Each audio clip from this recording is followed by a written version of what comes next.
Kablamo. Kablamo. Aha! I had to full screen it. That was the issue. My Discord has to be in full screen for it to stretch correctly the way that we've got it. Hello, everybody. Welcome to the stream. I am Steak Saucy, and this is Rebirth from the Ashes. I will quickly let our players introduce themselves, starting with the lovely Alpha to my left.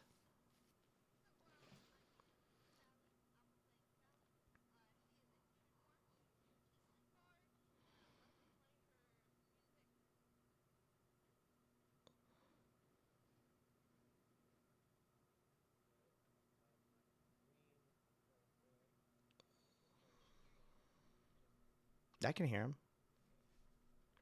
They can't hear the Discord audio in here. Try now. Okay, Hello, can you hear me us now? Alpha, reintroduce yourself. Well, let's try this again. I am Alpha. I am playing Sally. I am a changeling at this point in time. I am a human changeling. And I am a bard. I love playing my music, and yeah.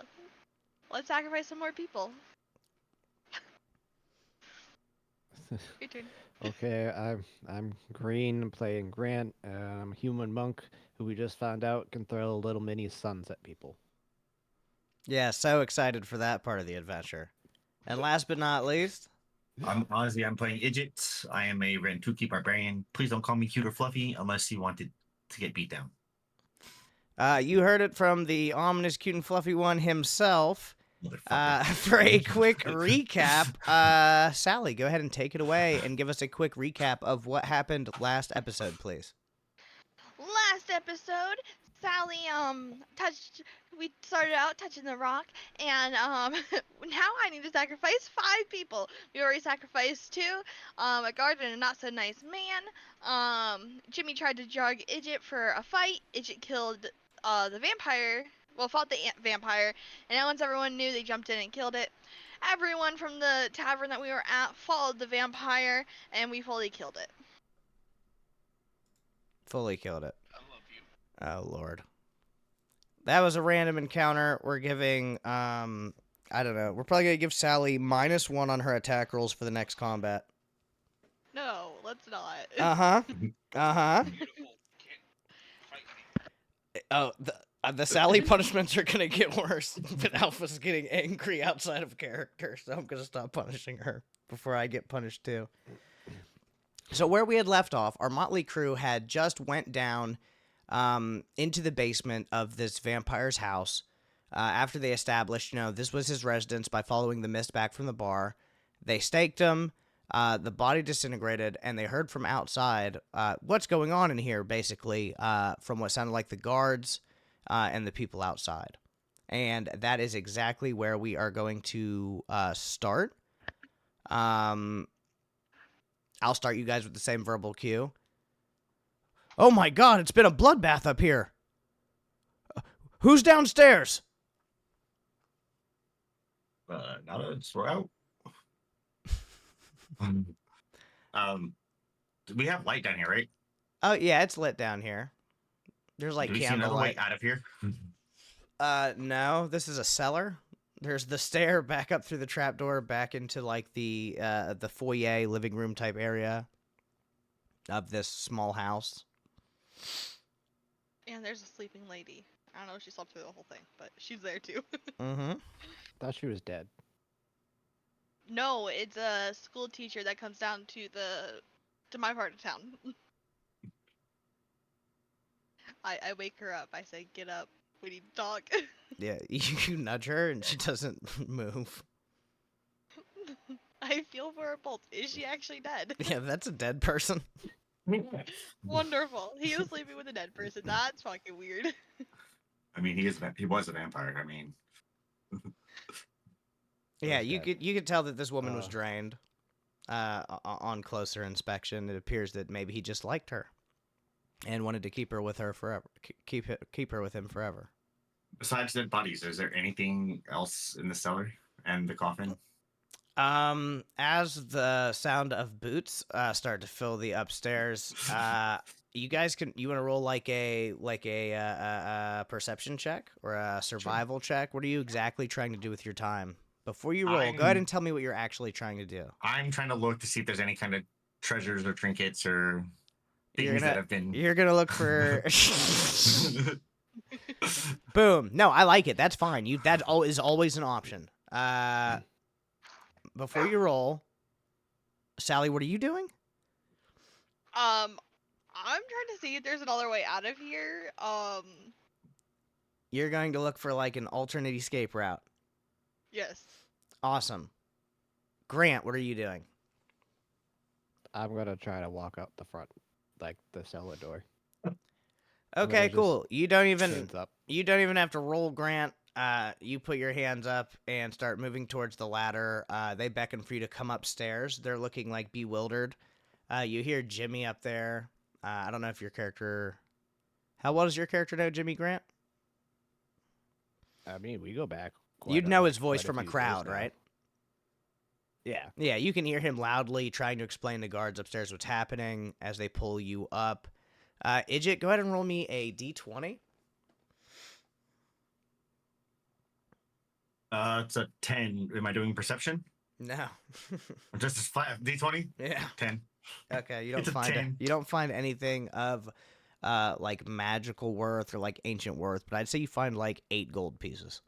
Okay. 8 gold pieces it is. Yeah, you're like looking around quickly as you hear all this noise, and you're just like scattering up a couple pieces of gold as you're looking around the room. Sally, your roll. I'll let you do survival. Survival. Mm-hmm.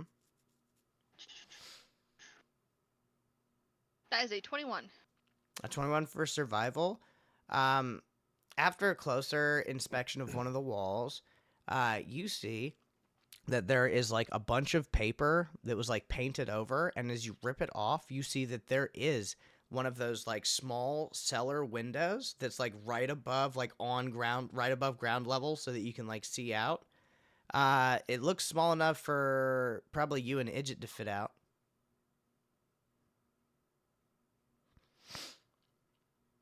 Okay, if Grant went out the front, I guess Sally's gonna be like, I guess we'll go out the front. Okay. Because everyone else is here. We can't get in too much trouble. Yeah, you look, you see Grant is already going up the stairs, and Idjit is just like scampering around gathering up gold coins. You guys make your way up the ladder and come into a now very crowded room. You see that there is yellow tape being put up everywhere. You see that there are like 15 guards. Everybody's yelling things. There's an alarm in the city going off. It must be like some magical mouth spell that is set off in different parts and different intervals around the city to let them know that they're on high alarm. As soon as you guys come up, one of the captains of the guard comes up.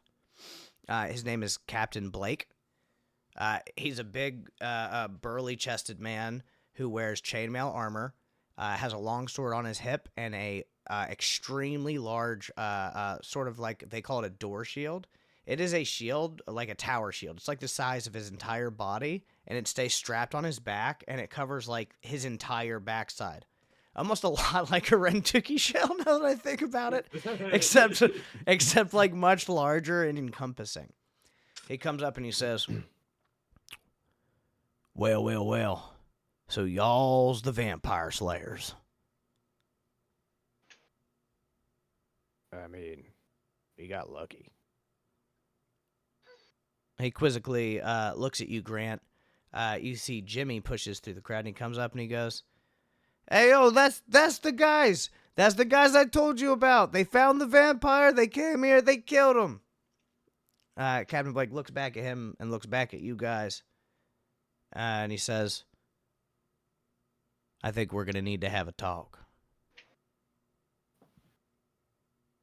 Yeah. Understandable. Come this way. You see he starts walking off down the street. Do you guys start walking behind him? I'm gonna walk. Sally behind him. is. Yeah. I have to, yeah. Okay. Well, as you guys fall in line behind Captain Blake, a regiment of those guards that were there on the scene sort of form like a boxed perimeter around you guys, and they start walking up the street. they're walking up past the market district to an area that you guys really haven't been into. And this is sort of like the entire barracks area of the city. After a quick walk through here, you see a large training yard, what looks to be like a large track. You see a lot of soldiers and or guards in training in this area working out, different people doing different types of martial arts in one area, different people practicing swords play. They have archery pits set up, the whole 9 yards, right? They take you to a large stone-built building. This was obviously like dwarven architecture made back in the day, part of like an above-ground fortress. Now, after hundreds and hundreds of years on the surface, a bit more dilapidated, the stone is very worn down, but still a very formidable structure. It's about 30 to 40 feet tall, depending on which part you're looking at, because it is carved out of the stone. It has like a sloped roof. It has a bunch of like those thick stone cutout windows going all the way down it. It looks like a building that the IRS would be in back in the day. Captain Blake leads you guys through the front door and then through a couple of hallways, leading you guys to a back room. In this room, they have 3 chairs.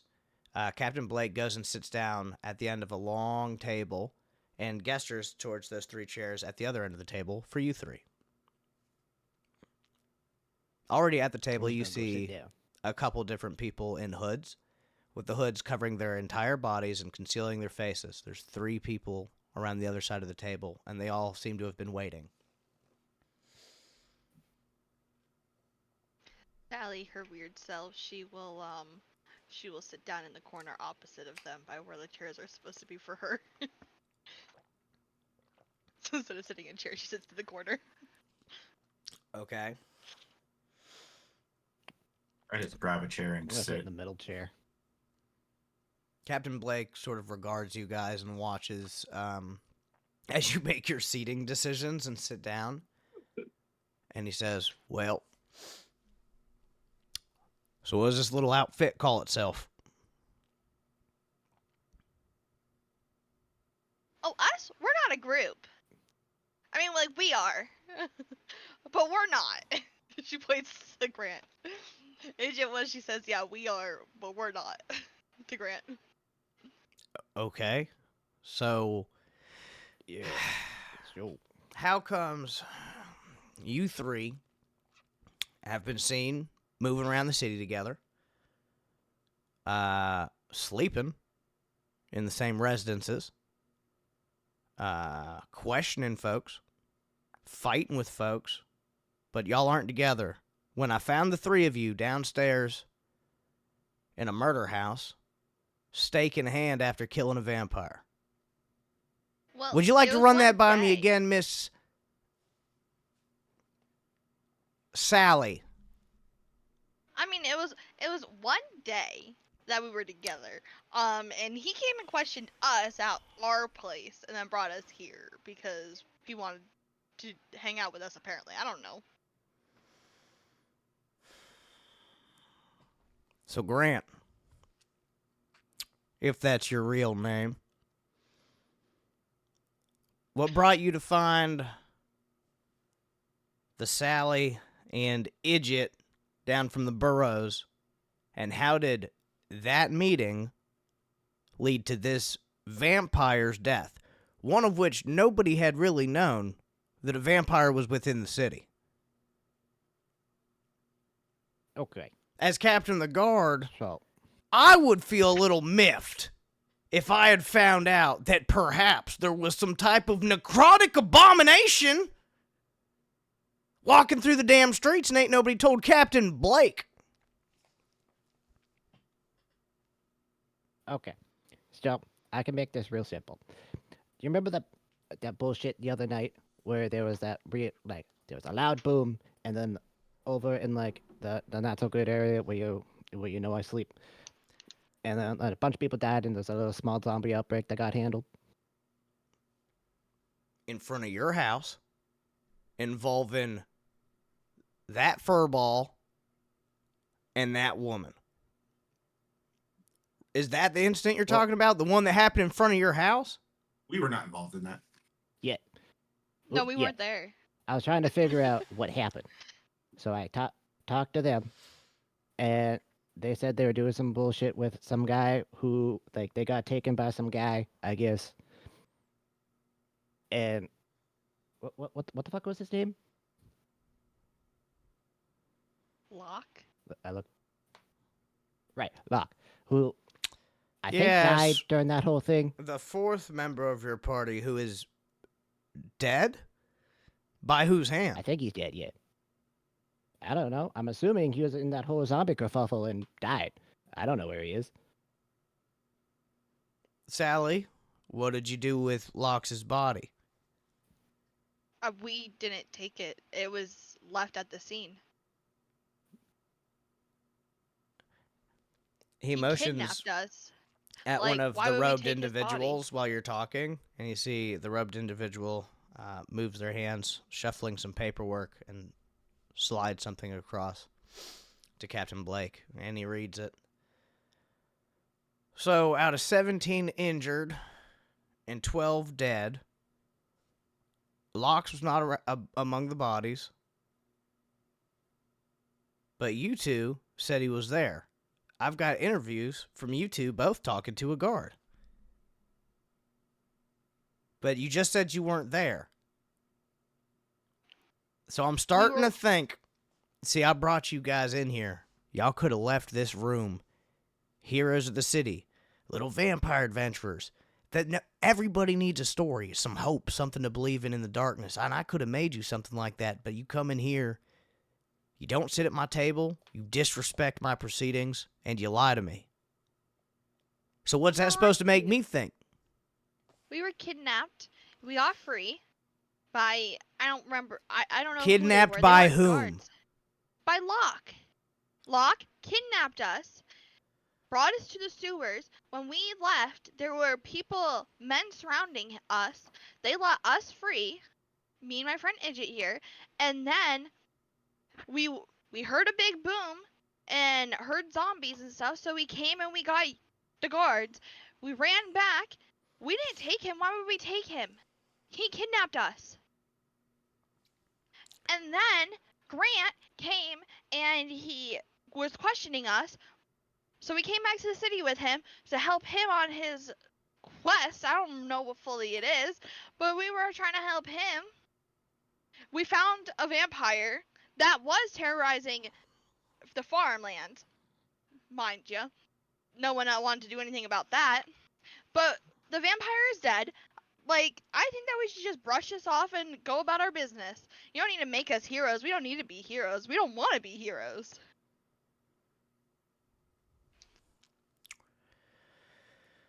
All right. He takes a moment and he stares at you all individually as if perhaps judging your worth. After some time passes, well, I tell you one thing. We're one less vampire than we were before, and for that, the city thanks you. I don't know what you folks been doing, but maybe you ought to take it back to the burrows for a while things calm down.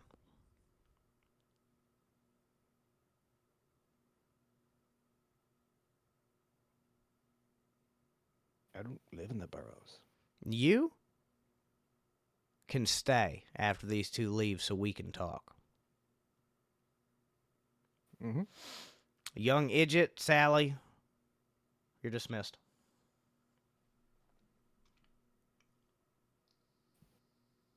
Sally says, "Why, thank you." And she stands up, gives them a little bow, and then leaves the room.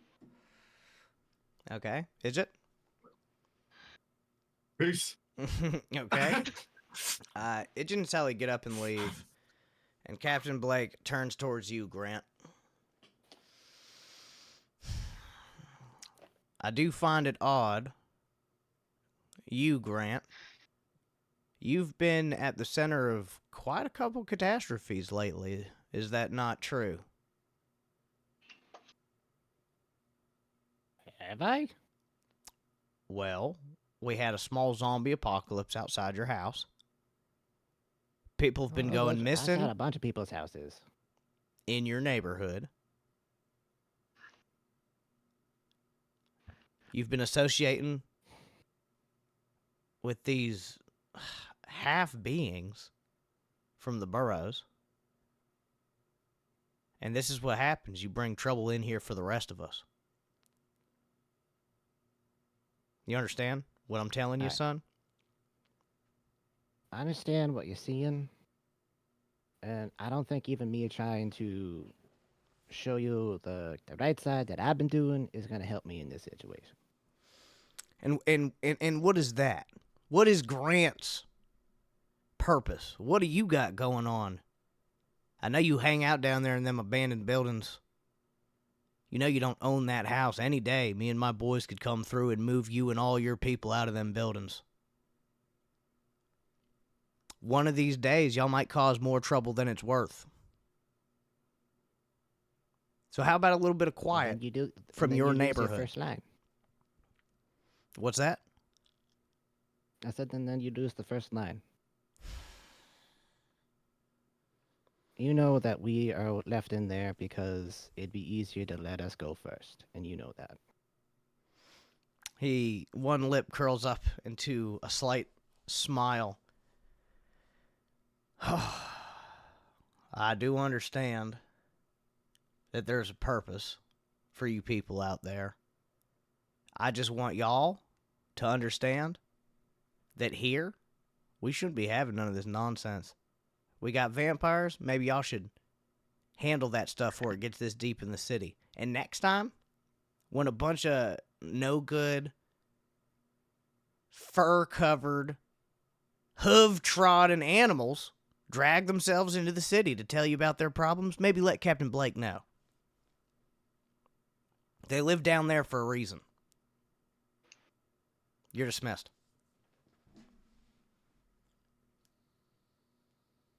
And I just go, thank you, Captain. Didn't know you were one of the good ones. And I walk out. Sally and Idjit, you guys go outside as the sun is slowly starting to peak and the night is starting to go at bay. You've pulled another all-nighter. However, the air smells crisp, the feeling of freedom deep in your lungs. Are you guys going to wait for Grant, or are you guys moving onward? Back into the city, back towards the burrows, or back towards the sewer? What are you guys doing? Sally can't leave.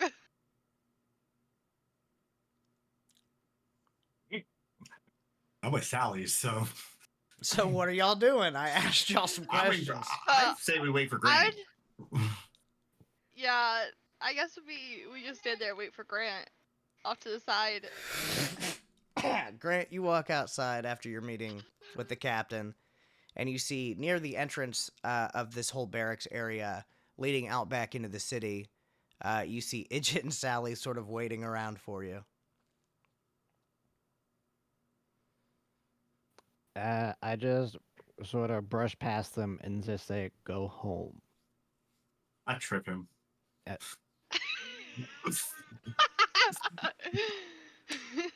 no. You ain't brushing past me. No. Roll to hit, I guess.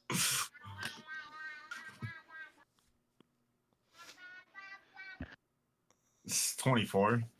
Oh, God. Grant, roll Did me I- a Did I dexterity. get +7? Give me a dexterity saving throw, please.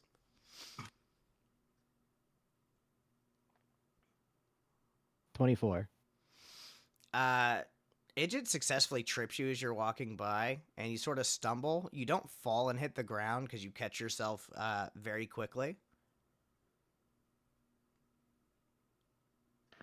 No. You don't get to just tell us to go home. I can't. I can't go home. 4 pinkies if Snake would send you that rage shot. Okay, that's none of my business. Oh no, As you far made as it your I'm business, sir. concerned, I've solved the reason that I needed to talk to y'all.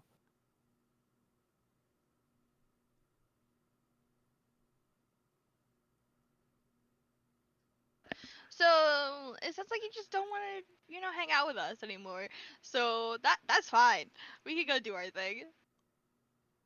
I mean, if we need to fix something else or I need to do something, we know where each other lives now. But I'm gonna go home.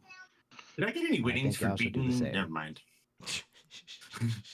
You didn't Where's wait Jimmy around. at? You didn't wait around for winnings. Where's Jimmy at? Damn it! You ask yourself out loud in the barracks district. I just said winnings. Okay, I don't know Grant. what for. No, I'm just saying, like, he's not near you at the moment. Grant, what are you doing? I'm going home. Grant starts to head following him. back home. Sally follows, and of course, Idget follows Sally. Grant, they're not being secretive. You can see them following you. Are you going to do anything to change what you're doing? I'm gonna turn around. Y'all know you're not coming to my house, right? She keeps walking to his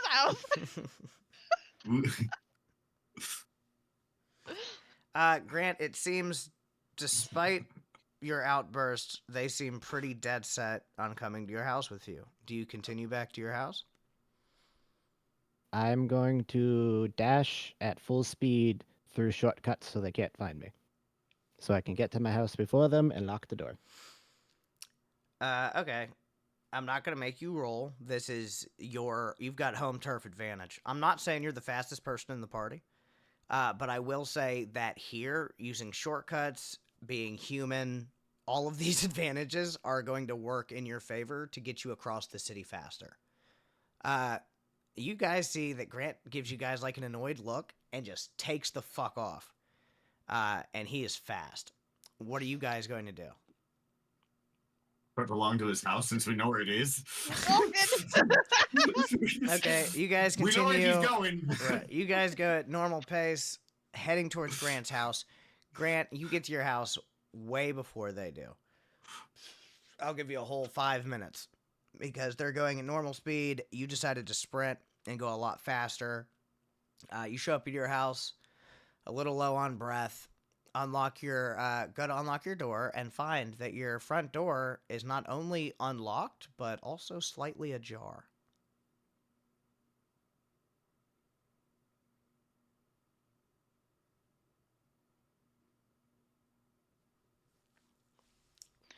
Dun dun dun.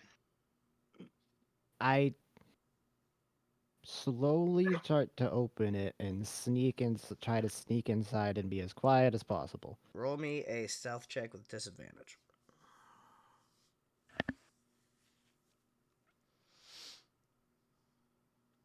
Five. You Not as stealthy as Idget. you go and creak the door open, quiet as a mouse, and a small rock falls and hits the ground off of your door. It's lit up almost as if within some type of internal magical source. When you look up, in a large chair sitting in your room, there appears to be some type of large man cast in iron.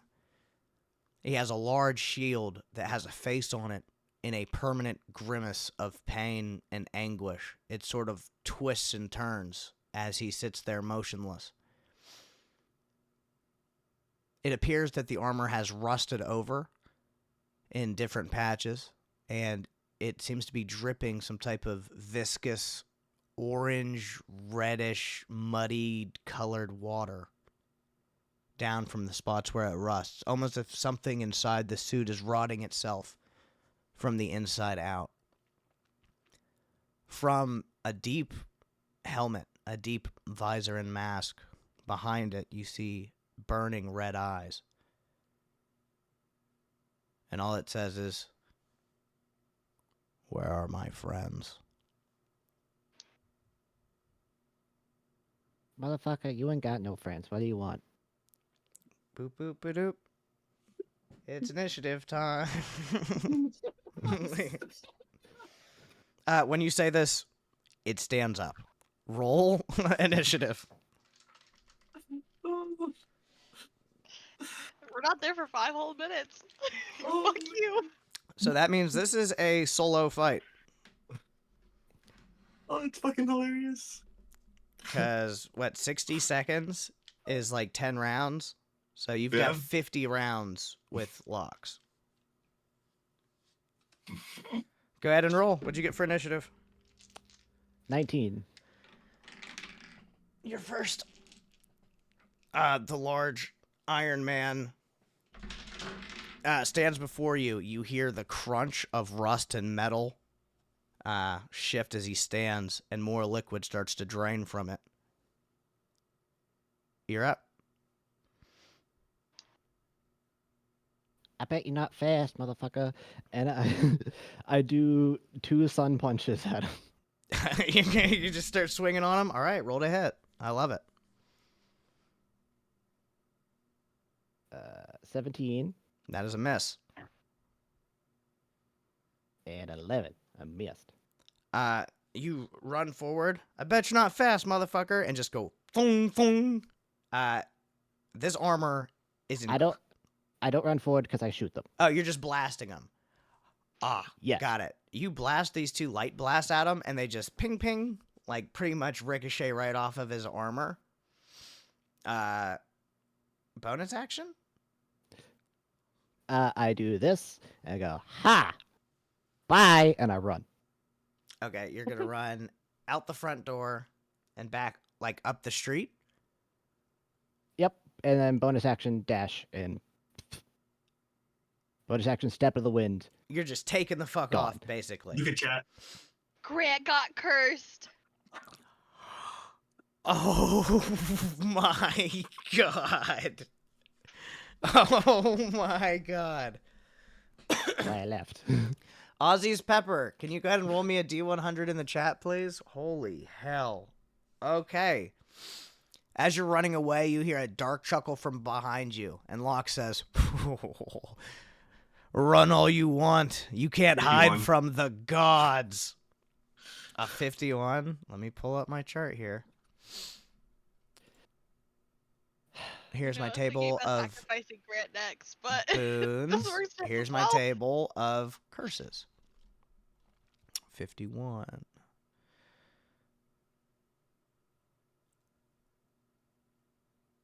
That's fucked. I do so curse you. Your Greg. legs are Good gone. luck. You can't run no more.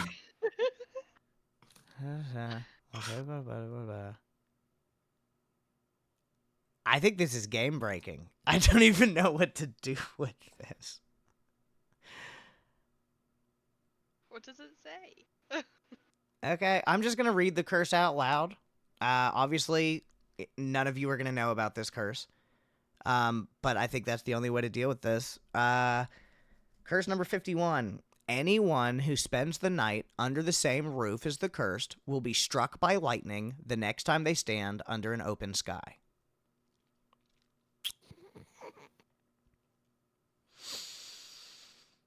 How long is that for?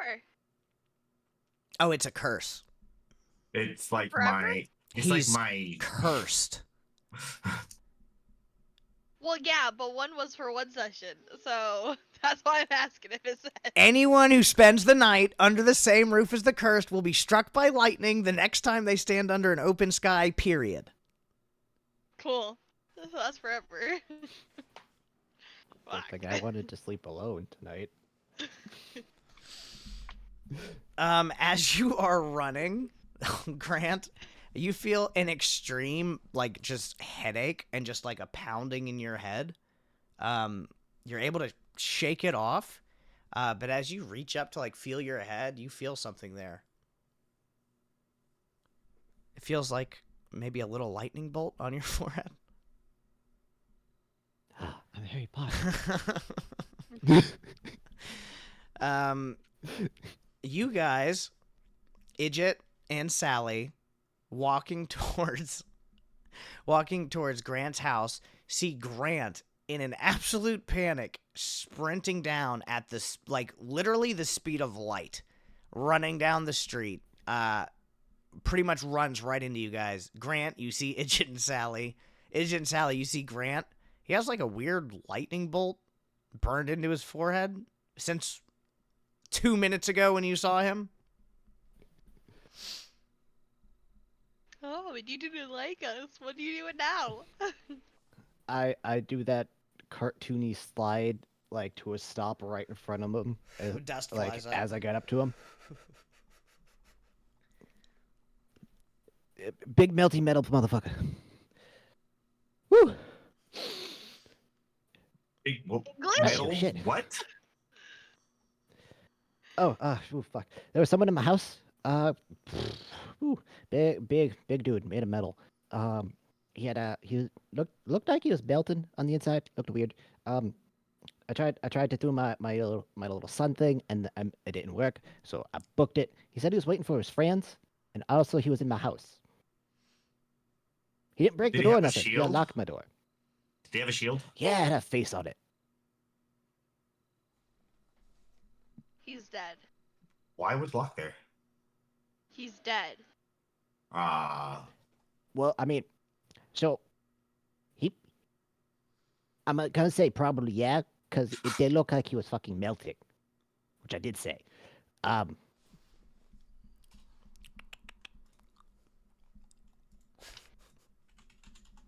did he say anything? He said, "Where's his friends?" And I said, "He doesn't have any friends." And he tried to be mean, and then I ran, and he said, "You can't run from the gods." And then you felt the burning. Yeah, and then I felt, and then this happened. Well, you got something in your forehead. I noticed. So he's at your house? Yeah. She looks at AJ, she goes, what do we do? I guess you go see what the fuck's up with Locke.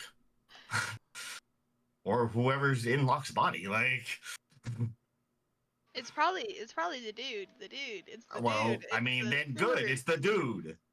the sewer dude. We need to go talk to the dude who's dealing with the dude from the sewer dude. I guess we go find Locke. You guys go back to To his house. We To go Grant's to his house. you guys go to Grant's house. You guys are just walk inside. What's the order of the party? You got to give me something here. Come I'm on. going first.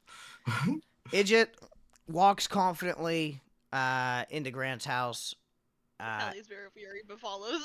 The door looks like it's busted off of its hinges. It's like hanging on to one hinge. A lot of the floor is smashed up, like the wooden flooring looks like it's been through hell. There's all kinds of like rusty water on the ground, and like your bed, Grant, is just fucking trashed where Locke was sitting. But you don't see any evidence of Locke other than all of the evidence I just told you about. Well, where is Here, that fucker lied to us. You definitely see a trail of this water, this rusty water heading back to the sewers. The fucker lied to us. He's not here. He doesn't know what he's talking about. What? No, I don't know what you're talking about. There's nothing there. I see something there. I bet you I can go splash in it, and I bet you I can splash in it. I go over and I start like splashing in it, like a little Definitely. kid. Like, You definitely I'm start just- splashing some rusty, nasty water more over Grant's house. Sally Just- walks out of the house. I came back with them, and I'm just like, oh, Guys are going I didn't crazy. have much, but oh, And y'all didn't come sleep on. last night. I It's just got it morning. looking nice. I know. That's why I'm over here splashing in the water because I'm delirious for like delirium is setting in. I'm gonna go find a different house to sleep in. Okay. Like my backup house. like, is your backup house in the same building or another one? Oh, it's a completely different building. You guys see Grant leaves his house, goes out of the alley and across the street into another building. Grant, in your little hidden house, it's basically just like a sleeping bag you have in a room where you have like a little bit of food stored, but you don't really like keep all your stuff there. All your stuff stays at your main house. This is just like if bad shit happens as of like, right Right now. Yep. Where'd he go? I don't know. Sally throws herself in the same bed that she's been sleeping in for last night.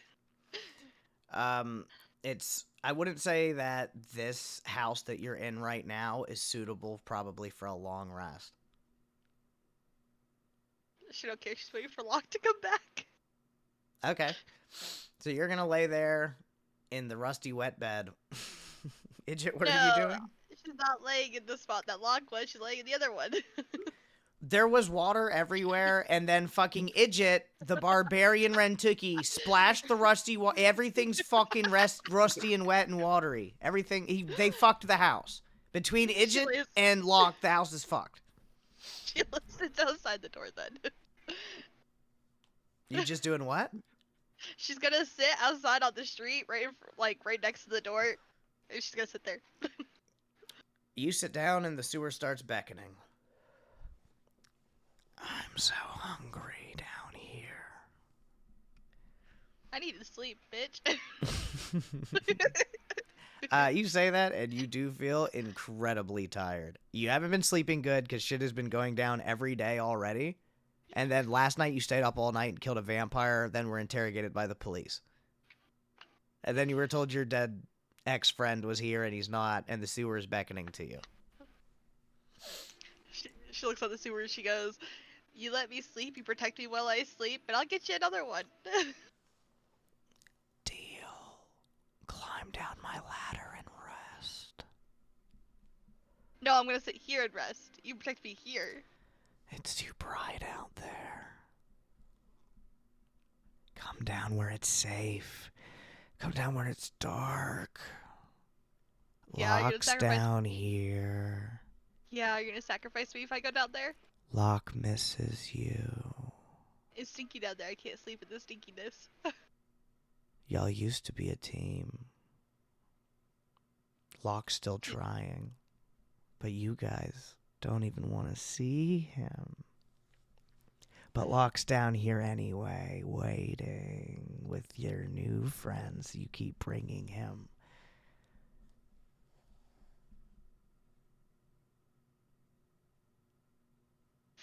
Yeah, she stays where she is. Idjit, what are you doing? You see Sally, her eyes are like halfway up in her head, and she's like sitting on the sidewalk, staring at the sewers.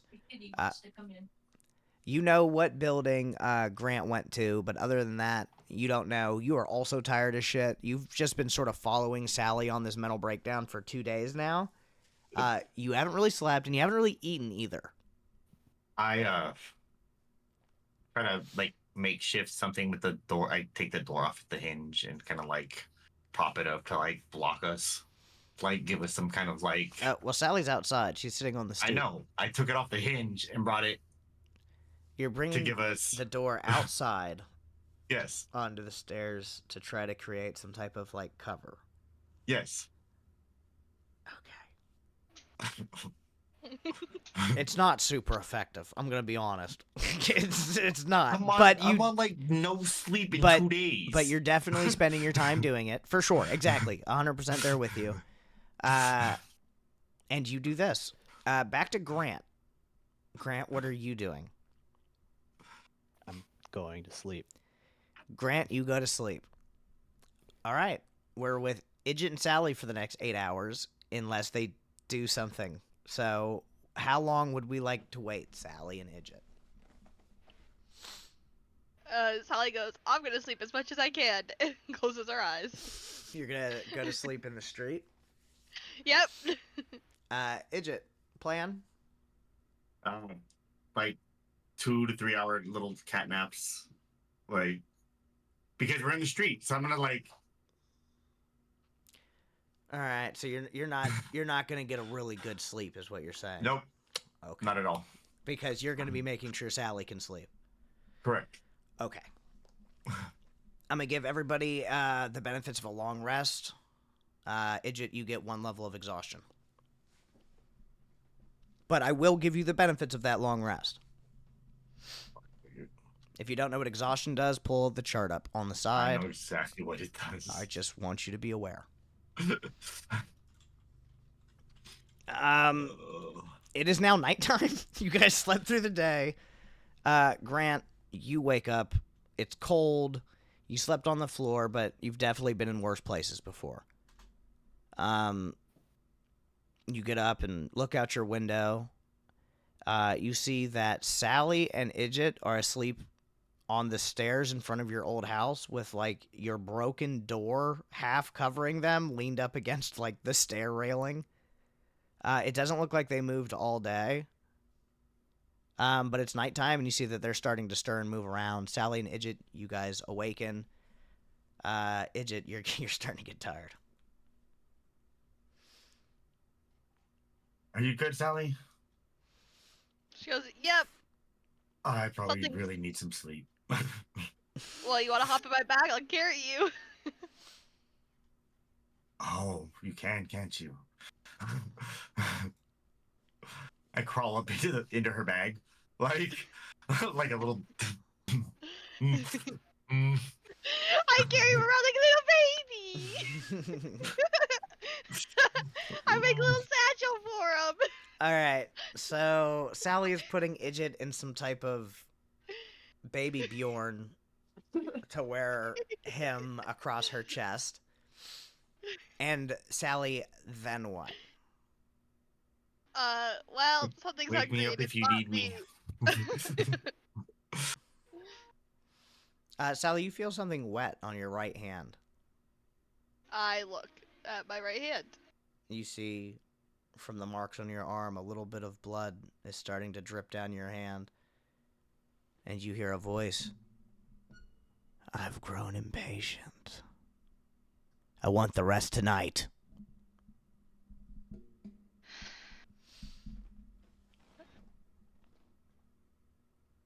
She looks at the steward and she goes, Hey, "What JD. if I just sacrifice myself?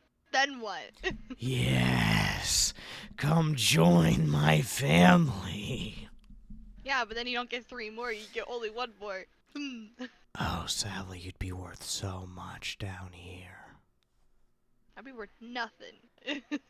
I would trade so many souls just to have you come work these halls. Great, then give Locke back. He's waiting for you. Alive. Alive. He's more alive now than he's ever been, No, he's Sally. not. You. Oh, Yeah. if only you could see what he does now.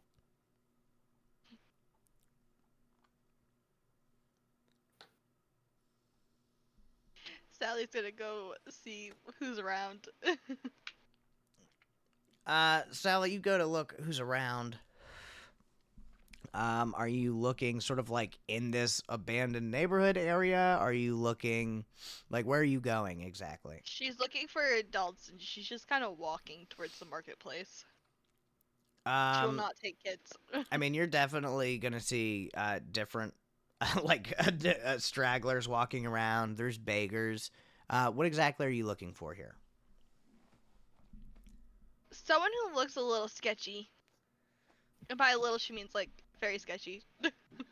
Roll me a d20 in the Twitch chat. Okay. Luck check. May the Twitch gods judge you worthy. Like me, Idjit, are I you hope. sleeping right now? Okay. I hate this A party. 7. I don't know. Sally, you're not really finding anybody sus. These just look like people trying to make it. Oh, she's gonna keep walking to the marketplace. It's nighttime. You get to the marketplace. You see that there are more guards on the prowl than usual. It seems like after the vampire incident, after the zombie incident, they've sort of like maybe not doubled down on guards, but they've definitely increased guard presence in the city, especially in the nicer areas. You don't see a lot of stragglers, especially in the marketplace. It looks like they're sticking to like a pretty good what's the thing at night where you have to go to curfew? Yeah.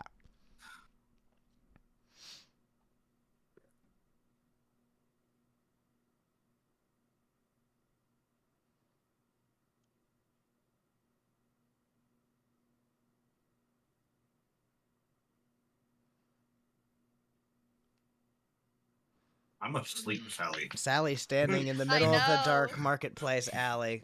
You know what? We're gonna do this because you're wasting my time. Where's my d20? We're We're gonna roll a Couldn't random. agree, I'm thinking. We're gonna roll a random encounter. Because you took too long. Now your candy's gone. Not a death knight.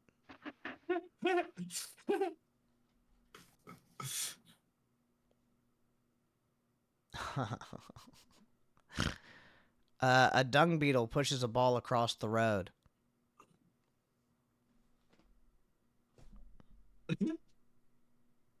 That's the Can I encounter. sacrifice the dung beetle?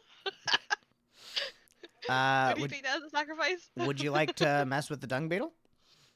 No. Then I guess you don't know.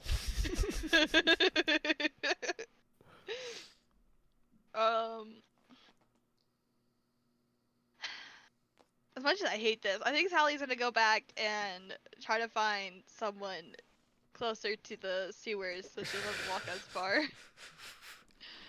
I hate every moment of this. Leaving the mighty dung beetle alone to push its ball across the road, Sally retreats back to the darker, less guarded area of, I guess we're just gonna call this the slums. Back in the slums, I mean, yeah, there are people around, but it's nighttime and most of them are, like, cloaked. There's a couple people laying in the street, but for the most part, even in this area, people are inside. Is there anyone like older around that I can tell? Like I said, it's dark and everybody's cloaked up. I know, but anyone like moving like super slowly or like with a limp or something? With a 7 luck check, you're not finding anything special here, Sally. I know. Can I relook? 'Cause You I can lost ask and as came many back. times as you want to. You rolled that is your luck for the night. It's a 7. There's not a lot of people outside. We're gonna pause on Sally, and we are going to switch to Grant. Grant, you've had your like awakening meal and gotten dressed and ready for the night. You see that when you look back out your window, Idjit and Sally have left your front porch, your front steps, and have moved on. They left the door there, laying basically in the road now. What would you like to do? I'm gonna stake out the sewers. Okay. Roll a D8. 8. What is it? It's an 8. Okay, cool. So you're gonna stake up. You are at the window. Why does my shit look blurry? Because it is. Why? Yeah, I don't know. It just unfocused. I don't know. It wasn't like that when we started this motherfucker. Is it because I No, it leaned wasn't. back? It's because I can't be Yeah. Yes, it comfortable? is. Really? Yeah. I look like I do. All right, See? we're going to go back to Sally. Grant is spy maxing, watching out on sewer activity. Idjit is sleeping like a baby. Idjit, you're having good dreams. This reminds you of when you were small baby Idjit, back with your family. Not attached to a psychopath. Sally, your turn. Sally's gonna find the person closest to the sewer that she can find. I rolled a 7 for your luck check. Okay.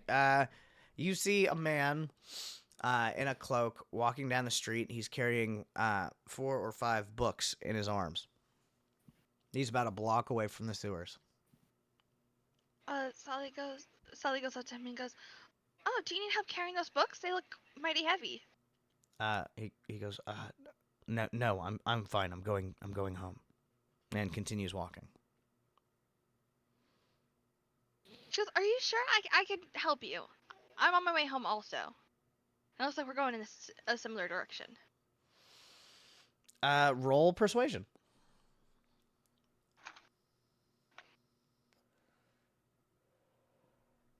Where is my dice?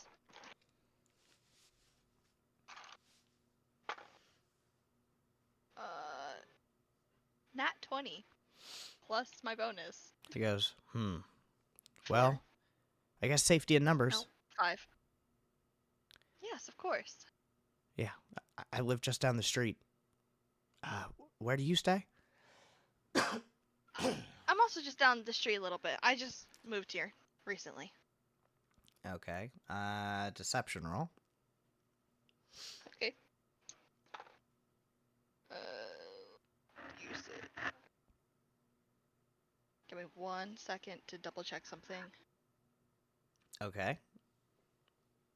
He Okay, looks at so you yeah, that's- quizzically. 10 plus 10, dirty 20. Fuck you, dice. Oh, okay. Well, that is good. I haven't seen you around this area, but I'm usually stuck in my books. I've been studying some advanced physiological understandings of old scientific properties that might lead me back to the trail of bringing magic back to this world. Wow, really? I think I found something about that. There's been this like thing down the street. Do you want to go check it out? It sounds very magical, and there's like a glowing rock near like a couple days ago. Hmm. Do you want to go check it out? Yeah. Sort of, but I can't right now. I'm carrying all these books, and it is night. Maybe we could go during the day, tomorrow, perhaps? What is your name? My name is Catherine. Catherine. A very pretty name for a very pretty girl. And I think it is just like a minute out of our way. Like it's very, very close. Like I said, I'll help you with the books. She takes a book or two from him. Very She takes 2 books from him. very cautiously. He just like lets you take these 2 books from him, and he goes,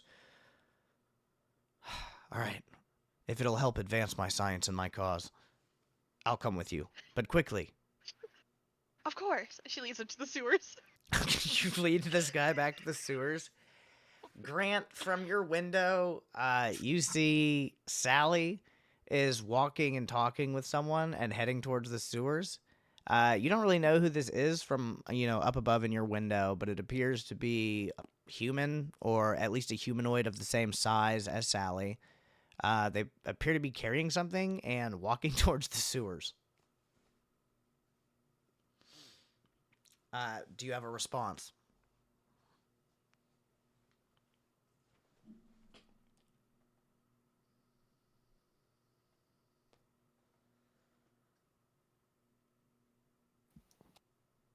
I want to see what she's doing. I forgot I've used it to sneeze.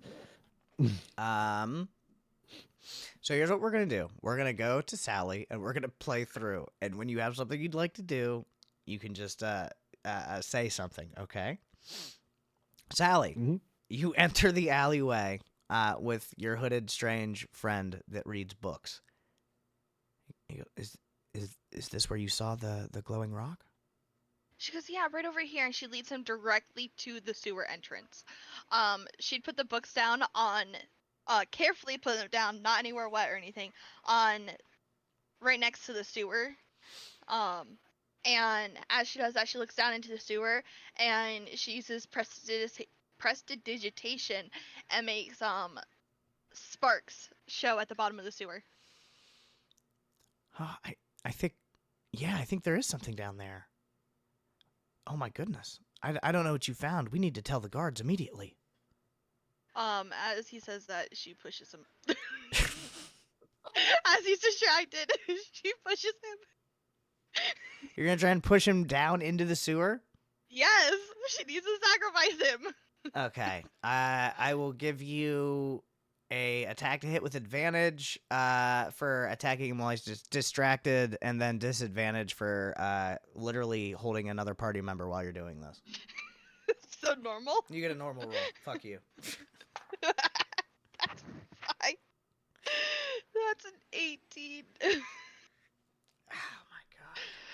Is it an arm melee? Because that's +4. You just hear a whoa! Oh! Oh! Didn't he just? Oh, my leg! Oh, God! You wake up hearing some screaming coming from the sewers. Grant, you see Sally push this person into the sewers. Sally, you're up. I poke my head up. Sally, What did you Sacrifice just someone. do? I someone. can't see anything down here. Oh, God, why? Catherine! Who the fuck is Catherine? Who's up there with you? Help me! Sally goes, you should probably get him before he attracts more attention, and, I can't sacrifice any more to you. What? Ah! Sally picks up the books and walks to Grant's original house and puts them right inside the door so she can read them later. Okay. You collect this man's books. You put them in Grant's house. Idjit, you're hearing this man scream. He's dying, but very, very slowly. Sally, why didn't you like bonk him over the head first? Fuck. While he was looking into the sewer, I just pushed him. Sorry. Did I think about that? Oh.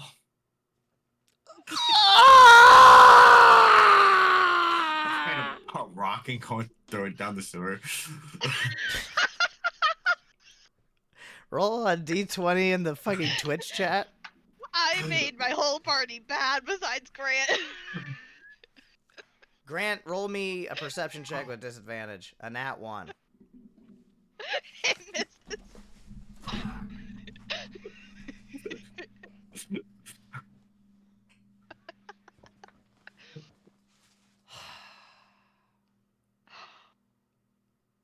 I know what I'm doing. I know what I'm doing. Idjit gets a big rock. Hearing the screams of the recently pushed down the sewer man, he goes to throw this large rock to, I guess, kill this man. Idjit loses his footing and falls down into the sewers. Right, I know the old man at least. Shut him up.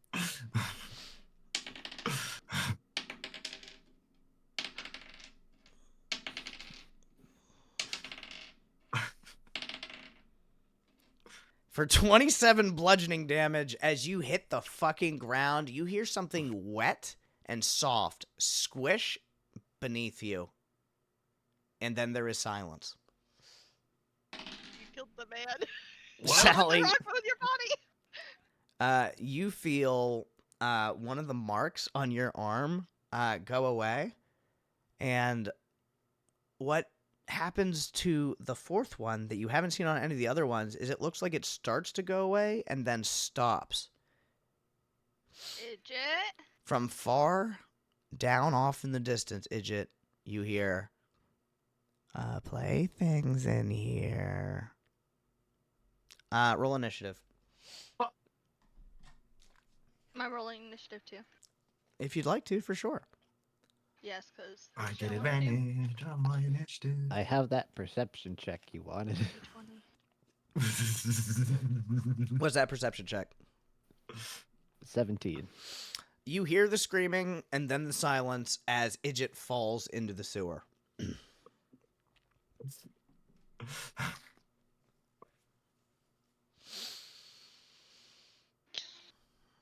12. Okay. 20. Okay.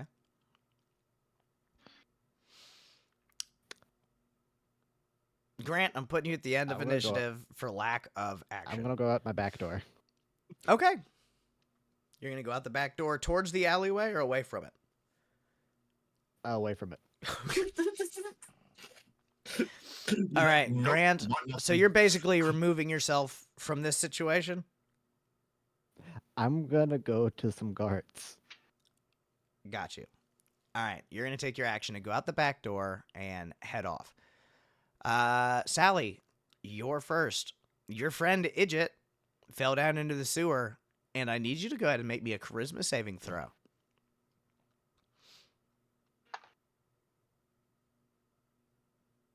That's a 10. Oh, okay. This is actually fantastic that Idjit fell into the sewers, because if you kill him, That's another one down. And you've decided it's time to die. You've been carrying his lame ass around all day. He might as well serve a purpose. No, not Idget. Yes, Sally, Idget. Well, I wanted to heal him. You said you wanted to kill him? Yes, that thought keeps Heal coming him. faster and faster. Kill him! Kill him! Kill him! No, the good that I don't have help. I need help. Okay. Sally, what's your movement speed? 40 feet. All right. Sally is going to climb down the ladder for her turn and make it to the bottom of the shaft. And she doesn't say anything. Idget, you hear someone coming down from above you. You hear movement in the distance. It is now your turn. I grab my warhammer and I get ready. What can I see? You can't see anything within your range. Okay. Whatever it is, it still sounds like it's decently far away. Like, you definitely have time to run away.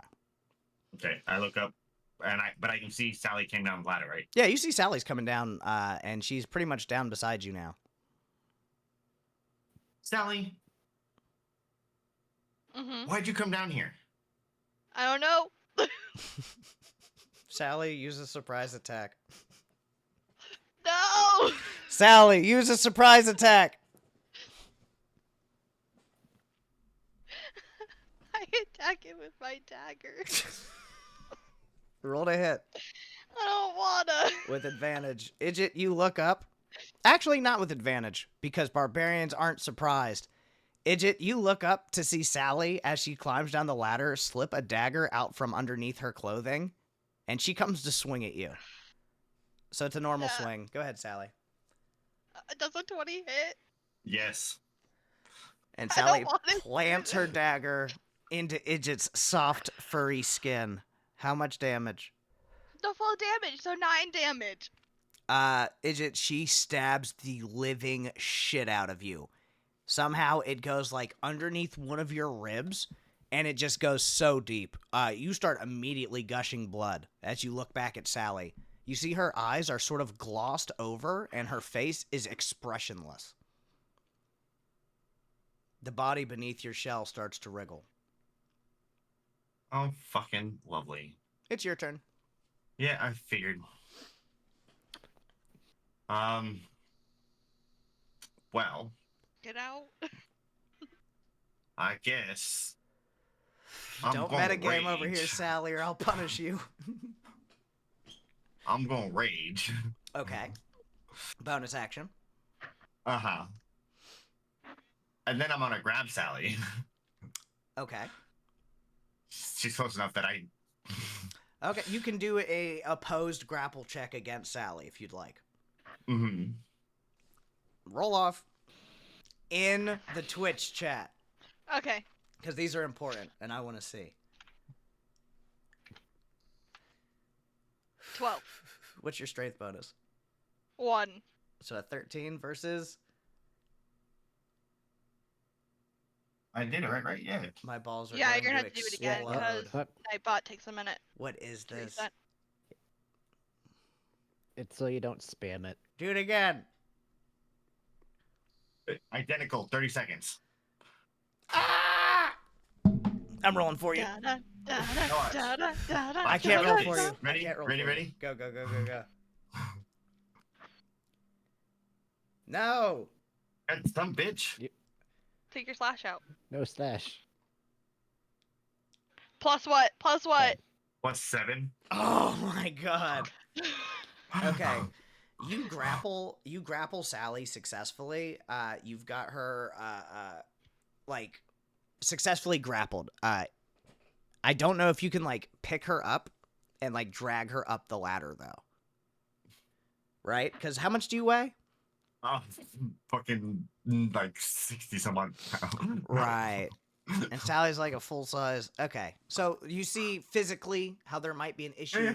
dragging I'm her aware. up, but for I'm right aware now, what the issue is. for right now she's grappled. The noise in the distance gets one round closer. I wasn't done. It was just the grapple first, and then I'm gonna smash her head against the fucking ladder to knock her the fuck out. Okay, so you are gonna attempt to Okay, so you're gonna do non-lethal damage to Sally. Yes. The way non-lethal damage is you have to do up to her hit points total in non-lethal damage to knock her unconscious.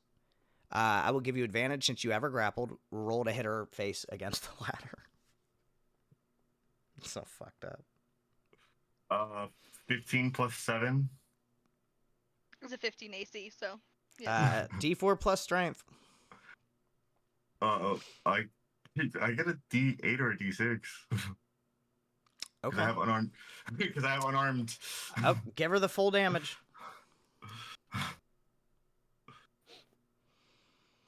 Oh fuck. 12. All right, Sally. All you're yelling is like kill, kill, kill, and then you see lights. And your face gets smashed against the ladder. Roll me a charisma saving throw.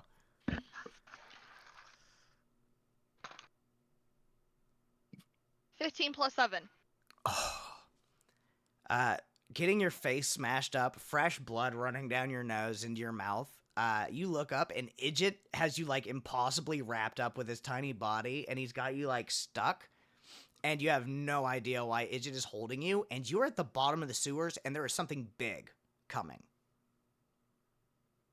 Fuck, what the fuck happened? You attacked me. That's what the fuck happened. And I smashed your head against the fucking ladder. Let's get out of here.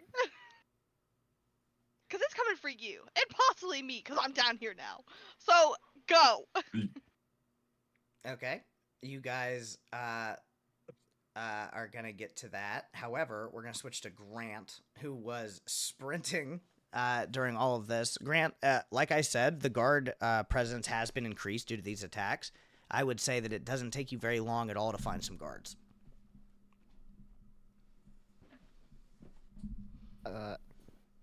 I go up to the first group that I see. Hello, citizen. What's up, guys? I got some bullshit going on over here that I don't know what it is. I saw some people trying to crawl into a sewer, and there was a bunch of yelling. So I don't know what it is, but the last time that happened, there was some bullshit with zombies. So The two guards look at each other and nod their head yes, and start following you back to the sewers.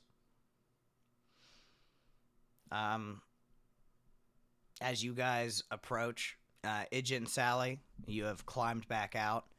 Idjit, you're bleeding from your stomach. Sally, your face, you're bleeding from your nose and your mouth where your face got smashed into the ladder. And as you start walking down the alleyway, you see Grant and two guards quickly approaching the alleyway entrance. You guys see each other. Sally goes, I was attacked. Something fell down into the a man fell down into the sewers. He attacked me. Roll deception? Okay. Oh shit, what did I just open? Hit accidental buttons here. Where is...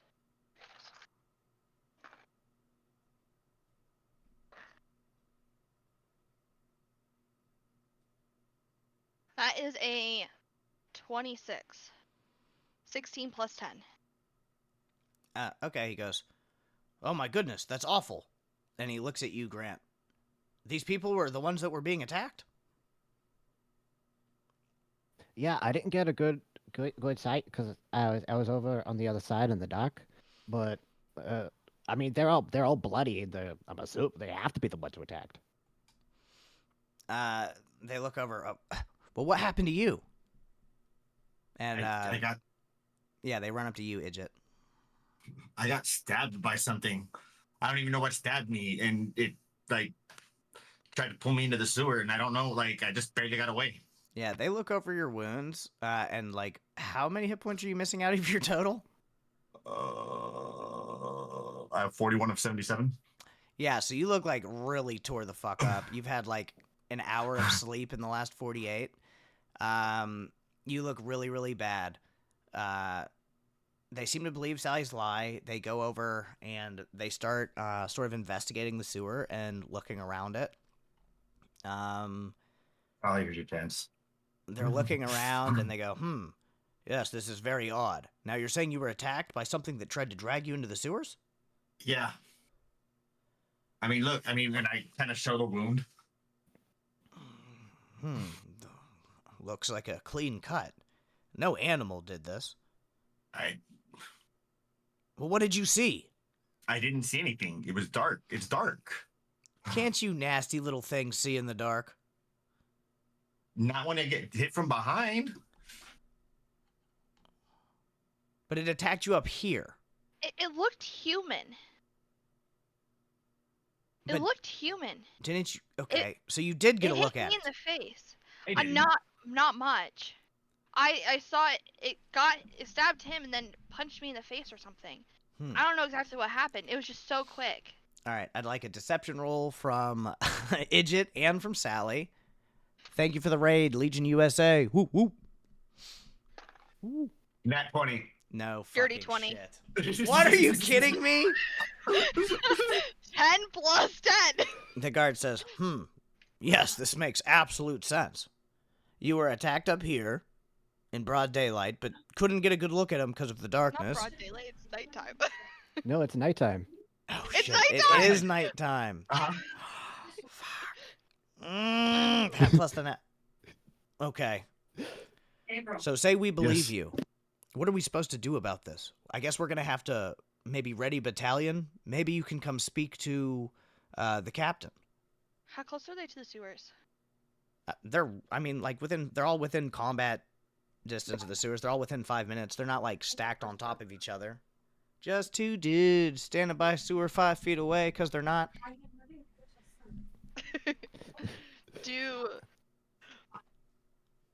Hey, Idjit, how Yeah, close are you to them? Do you want to try to sacrifice these two? I'm gonna try to go. I would love to go stop the captain because I think he definitely needs to know about this. So you're going to go leave and go try to find Captain Blake. Yep. Okay. You guys see Grant turns around and leaves and starts walking in the opposite direction. Idjit and Sally, what are you guys doing? Sally looks at Idjit, waiting to see if he has the same thought I do. Get him. Do we push him in? She's just waiting for like a nod or anything. I'm like. Wonderful. Sally goes to push the one that she's closest to into the hole. Something else is coming for him, so Let's roll to hit, first of all. okay. They're distracted. Right? I wouldn't say they're that distracted. They're just like, yeah, something was in this sewer. They're not like, they wouldn't be caught off guard by this, I wouldn't say. They'd be surprised, for sure. 19? Oh, yeah, that hits. You push them. Grant just got cursed again. Again! Great, you're not being a good party member. Oh my god. Grant has been struck by the chat by another curse. Holy Why? fuck. Ozzy's Pepper, roll me You a will not D1. escape. Roll me a D100 in the chat. Jesus Christ, this is about to be ridiculous. Great. Idjit, you throw the other card in? Okay, so Sally, you successfully push this guard into the sewers. He's wearing armor. He drops, and you just hear, whoosh, and no noise other than his crashing and the reverberating echoes coming up from the sewers. The other guard goes, "Oh, good heavens!" And he whips out his sword. I rush him. And Idjit, I will give you your chance. Go ahead and roll. That's a 44. I'm gonna go ahead and start pulling up my charts. Wow. Jesus Christ. 14. A 14? You charge at him and go to push him in, and he just like sort of. I have. Wait. I have what are those things? You know, that give me the reroll from chat. Oh, the Inspiration. inspiration! All right, you can reroll. I'll be back in a second. I hope 16? that's worst. Oh, you fucker. You charge forward. He has his sword drawn. You are able to beat him there. You're so fast as a barbarian. You launch forward off the balls of your feet, slam this guard in the stomach, and manage to push him down, where he also collapses in a loud metallic slop of like metal on stone and the squishing of blood. And then silence. You see, looking down at Sally's arm as the last two lines erase themselves off of her arm and some of the blood clots in her eyes start to go away. Grant, you're in the market. You're heading through the market to the barracks area. You're still traveling during this. I'm sorry. Idjit? Yeah. Wait, I'll wait. Sally, did you hear all that? Yes, I did. All right, Idjit and Sally. Sally cured of your curse, perhaps? Beautiful. The gayest? Sally goes, I think we should try to go catch up to Grant so that it looks like we were with him the whole time and we don't get blamed for these murders. Oh, Lord. Okay, okay, you guys are going to try to catch up to Grant. Yeah, I think we're gonna run after Grant. He's going to run as best as my hobbly self can with an open wound. Do you want to hop in my satchel? I think on Grant, Grant, what do you wear? Clothes. Just clothes, right? No armor? No armor, just clothes.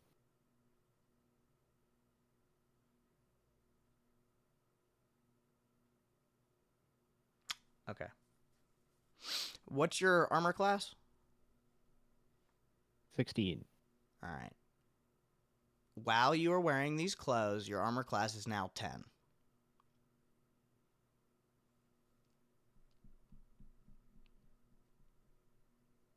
Oh.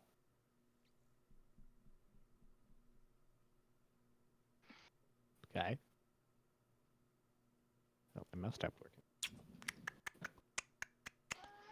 Wow. So I just have to get changed? Right now, your armor class is 10. What's your speed? 45. No. We're going to make that 40 for now. Okay. That is all. Were you sprinting or you were just walking for the most part, right? Grant? I was running. You were running? Okay. Yeah. So you guys, I do not think y'all are going to be able, after your fight with the guards, to catch Grant before he gets there. Bless you. However, I mean, you guys can try. He was in the marketplace by the time you guys turned to go get him. So I'm going to say by the time you guys get to the marketplace, Grant has gotten to the barracks area. That's fine. As you reach the barracks area, you see that it is not open to the public, Grant, and that there are about 5 guards outside of this like gated area. The gate's wide open. The portcullis is open to this area. However, in between you and actually getting in, there's about 5 or 6 guards. It's a very well-lit area. They have big torches up on the walls. I'm just gonna go up to the... I'm not gonna try to walk in. I'm gonna go up to the guards. Hey guys. I was told by the captain... Well, not told, but implied by the captain if some bullshit happened, I need to let him know. And I got some bullshit happening over in the slum area. And... I don't know what it is, but the 2 people got attacked. You won't care about one of them, but like a human girl got attacked. I guess she's gonna be probably coming up bloodied behind me. What? What captain do you need to talk to? Captain Blake. Captain Blake's in his sleeping quarters. But if what is I true, you're not free to go, and we will go wake him now. You said a girl covered in blood will be coming this way? Probably, yeah. And what did she have to do with this? She got attacked. Okay. We sent some guards to go look at, like, hopefully take care of it, but I don't know if they're gonna need more help or not. Okay. as you know, you're talking to this guard and telling him a story. He motions. Another one of the guards runs off into the barracks area. Maybe 5 minutes pass, and Idjit, Sally, you guys make it to the barracks area, and you see that by the front gate of this area, that Grant is talking to a few of the guards. Do you approach? Yes. Okay.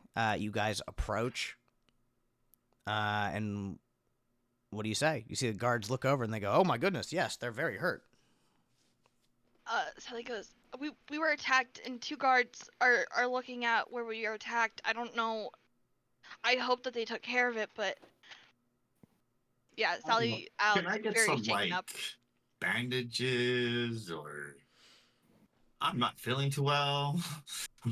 As you raise your hand and you start making your complaints, you see Captain Blake comes down from the stairs wearing all of his chainmail armor with his large sword and tower across his back.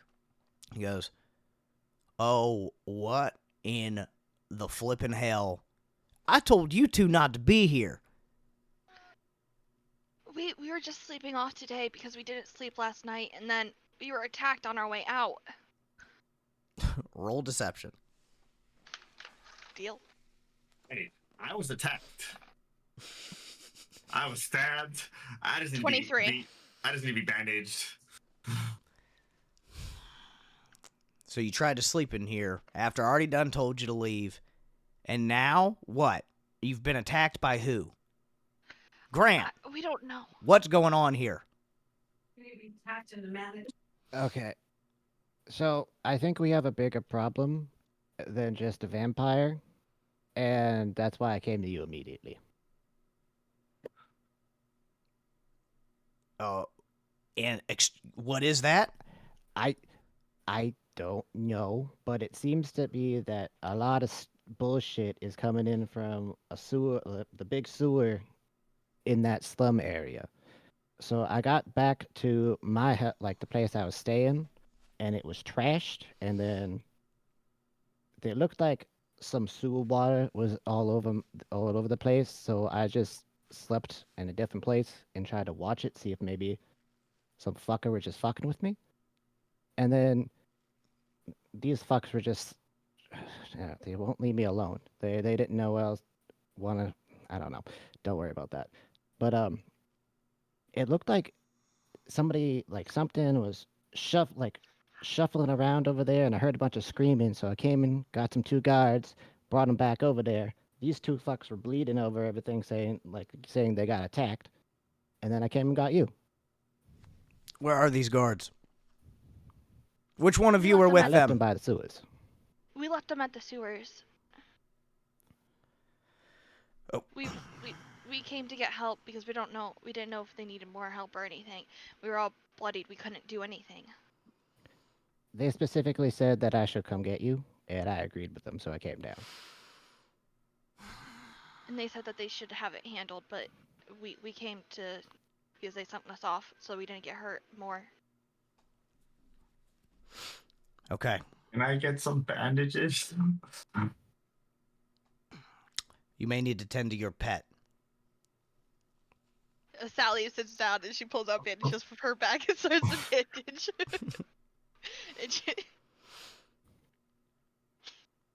So here's what we're going to do. I'm going to send a group of my best men, and we're going to check out that sewer. You guys are going to stay here in the dungeon until we have more information. Okay. Grant, you're free to go. Thank you. Thank you for leading them right to us. However, the amount of disturbances that we have found within the city that have all linked back to you, Miss Sally, and your dog have caused all kinds of problems in this city recently. When I go talk to those guards, they're going to tell me what happened here. And then you and I are going to talk about it. Okay, we were just trying to go home and we got attacked. That's all that happened.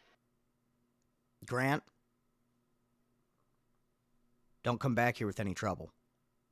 I'll expect you here sometime tomorrow by midday. There will be questioning. Okay. And with that, some guards are going to come up to you, Idjit, and they're going to attempt to place you in handcuffs. Do you resist? Fuck yes, I resist. Okay. I'm not Can I going in just hold- fucking handcuffs. She goes, "Can I just hold him? Can I just hold him?" Sally, another group of guards come to you and attempt to put handcuffs on you at the same time. Do you resist? She's not gonna resist, but she's gonna be like, "Just put him in the satchel. He's not gonna do anything. He's injured." As soon as he starts resisting, it goes to blows. Sally, you were arrested and put in handcuffs, and you watch. It takes maybe 5 or 6 minutes. Idjit enrages. It takes 4 or 5 guards. They eventually beat him unconscious. He's a bloody mess, bleeding out his side. You see blood is already coming out of the bandages that you put on him. And from that, they put him in handcuffs and drag him away. Behind him, they lead you. Off into the back of the barrack section, they take you through. They have paperwork filled out on you guys. They take you down and put you each in a different cell. You sit in the back of your cell, Sally, and you can hear the shallow breathing from the cell next door, from where Idjit finally gets some rest. Grant. Can I see Ijit at all? Grant, you were on the surface. Did you stay and watch the police brutality, or did you leave? Oh, no, I was going to walk away as soon as the captain said I could. The sounds of distress echoing behind you, you walk off a free man back into the city. What would you like to do?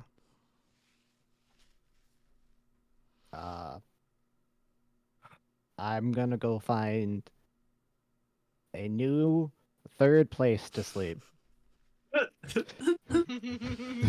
In the slums?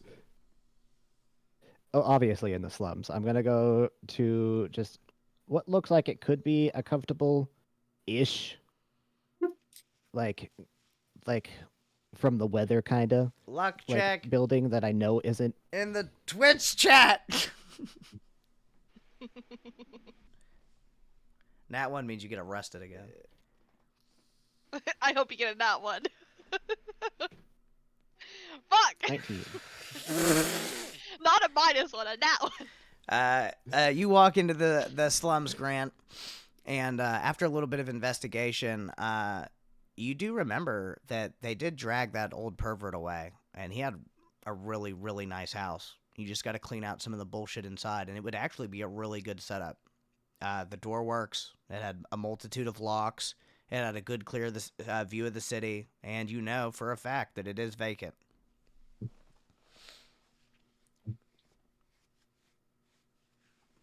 I'm going to go check it out. Okay. Yeah, it does not look like anybody has taken residence in this area yet. It looks pretty much the way it had before. There appears to be some type of sign of a struggle, as if somebody maybe broke in here and drugged somebody out. But other than that, there are awful things and art depicted and hanging around. It doesn't take you long to gather these papers and burn them, and you have another house. Okay, I'm gonna slightly fix the door, make sure it closes, and I can lock at least one of them, and I'm gonna go to sleep. Okay, you go to sleep on this man's comfortable bed. You sleep great through the night. Idjit, you're gonna sleep through the night. Sally, what are you doing? Finally. She sleeps. There's nothing else she can do. Sally eventually goes to sleep. You guys awaken in the morning. Sally, you're still in your cell. You look over at Idjit. Looks very injured still, but recovering. He looks like he might stir. Grant, you wake up in your new penthouse in the city. We're going to go ahead and change your armor class to 8 and your speed to 30.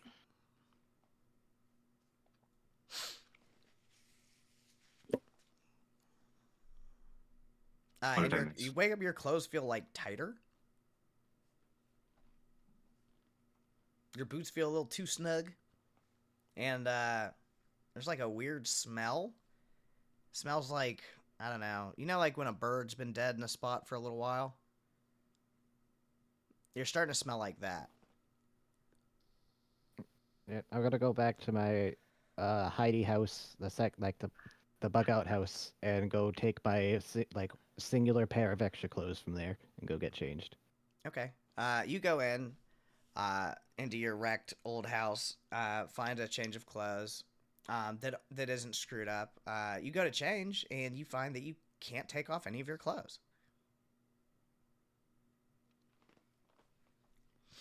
Try to cut it off.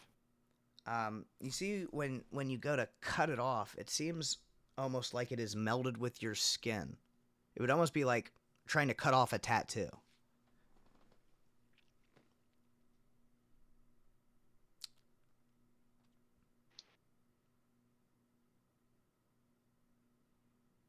I cut it off anyway. Okay. What part would you like to cut off? Sleeve. You'd like to cut off like Start with that. this much of your skin? All the way around, Yep. or just like a chunk? Well, I'm just it's just Okay. Yeah, you like start. I'm cutting the cloth. All right. You start to take the sharpened edge of your blade and cut off like the fabric and try to like shave it off. It seems you're getting skin as much and flesh and hair as much as you are any part of shirt. You lose 4 hit points. It doesn't really change your armor class or speed. It doesn't look like you were able really after I'd say like 10, 20 minutes fidgeting with it, playing with it, trying to like find an edge, all the types of things I could think of. It almost feels like picking a scab that doesn't want to come off.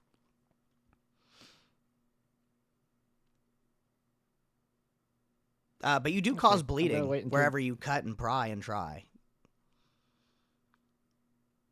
I'm gonna wait until around midday and then go down to the barracks. Okay. Sally, Idjit, you're awake. You've been fed your gruel. They come and put a bowl under the door that's got some oatmeal-y type gruel substance there. It doesn't taste good, but it fills up your belly. As you are walking through the market district midday stroll to get back to the main area of the barracks encampment, you know, basically where they told you to come back and meet them, you see a procession of guards are heading back towards the barracks.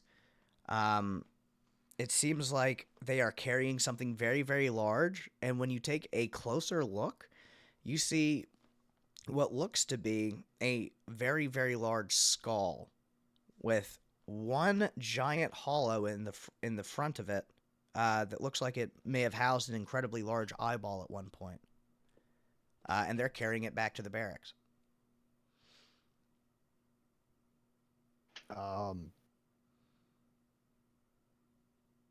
I'm not gonna interrupt it. I'm just gonna fall in line behind it. Okay. So as you follow behind this procession, you see that people in the streets are cheering for this group of guards. And Captain Blake is yelling out, "Yes, it is I, Captain Blake, champion of the sewers. Look at our prize as we take it through the city. The head of a beholder!" And they take it all the way back to the barracks where they set it up outside, out of the front gates, bringing lots of eyes. Grant, you see lots of like different civilians and different shop owners and different people are coming out just to even see this giant beholder skull. You see it's cleaned completely of flesh. You could tell that this is not like a fresh beholder kill. Like this skull's definitely been somewhere decomposed for a long time, right? Can you go ahead and make me a perception check?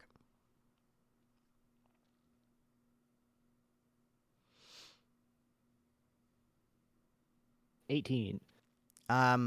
While you're like staring at the skull, making your way into the barracks area to talk to Captain Blake and the rest of the guards, you see a slight light come from the socket of the beholder skull's eye socket.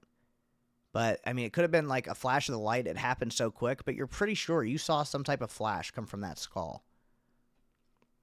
Sally. as you're sitting in the cell, you feel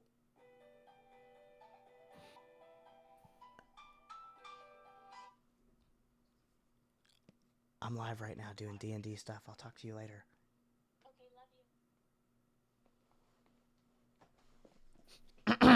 That's not what you hear. You feel this deep, dark presence, sort of like welling over your body, Sally. And it feels like something that was far away, like a heavy weight on your back, is sort of like coming back and coming closer. And you hear, "Oh, you've done so good, Sally. They're bringing me inside." You were right. It is dark down there. It is awful down there. People can see me up here. They cheer for me in the streets, Sally. None of this could have happened without you. She goes, "What is your name?" Oh, I have many names. I am What the would you one prefer? that's in the dark. When you hear a noise and you look and see when no one there, it was me. I'm a whisper that was never heard. But I'm going to be the last thing this city ever sees. Me and you, Sally. Me and you. Cool. Looks like we're friends now. You should give me an actual name. Or I'm gonna call you Tom. Whatever name helps please you, Sally. Okay, Tom it is. In my head, I was just like, my name is Tom Marvolo Riddle. Step to me. You feel this presence. Captain Blake beckons you forward with a big smile on his face, Grant, and he goes, I guess those nasty little bastards from the burrows were onto something after all. Look at this big lunk of junk we found in there. We think the old evil attached to it was driving folks crazy. You know how many bodies we found down there? Quite a few, Oh. but quite dead.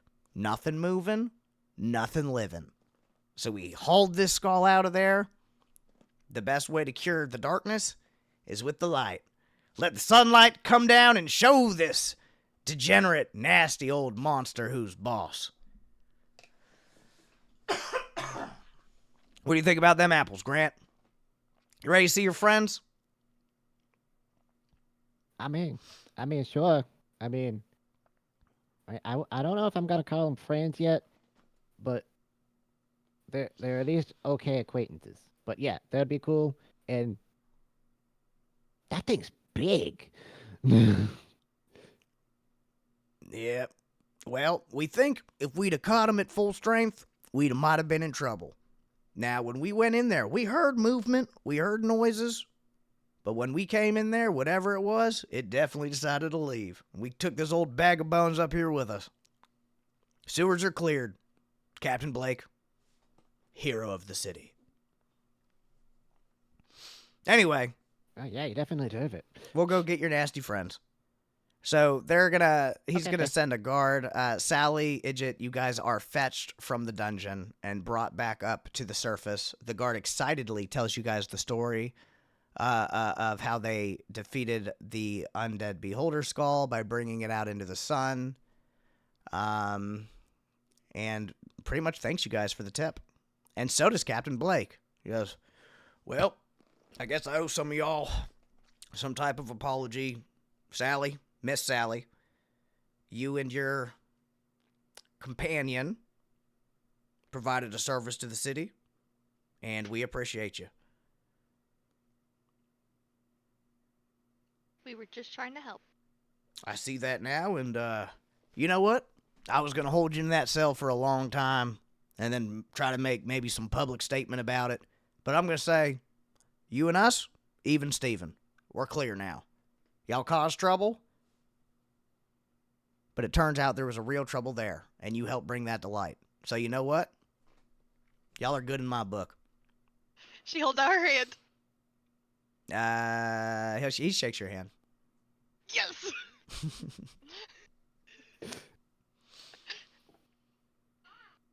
She goes, Well, All right. have fun with your new name. Are we free to go? Don't cause any trouble. Hopefully, we'll see you guys at the burrows next time we bump into each other, right? Y'all have a good Yep, one now, you hear? If you need help, just call us in. Won't be doing that. I know.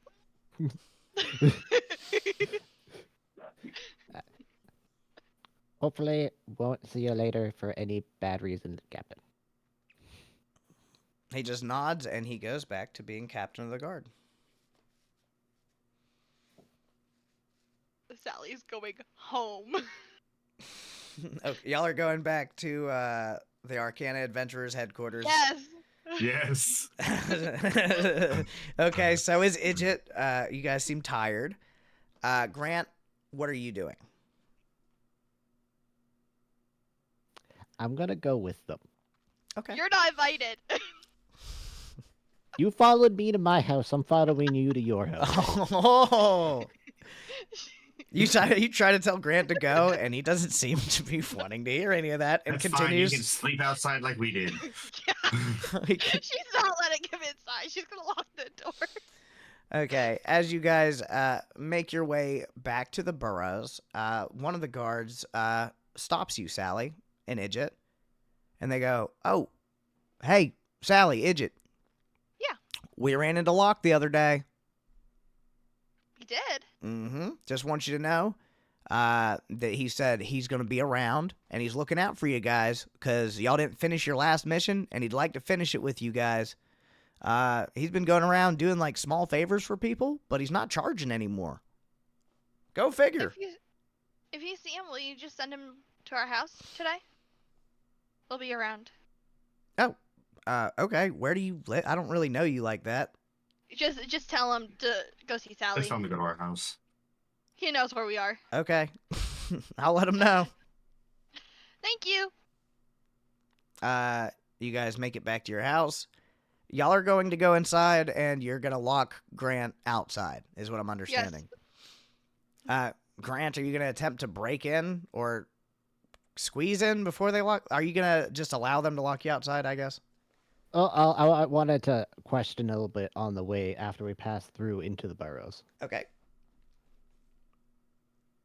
Okay, so it's probably a better place to talk. Because everybody's listening in there. I don't know about out here. How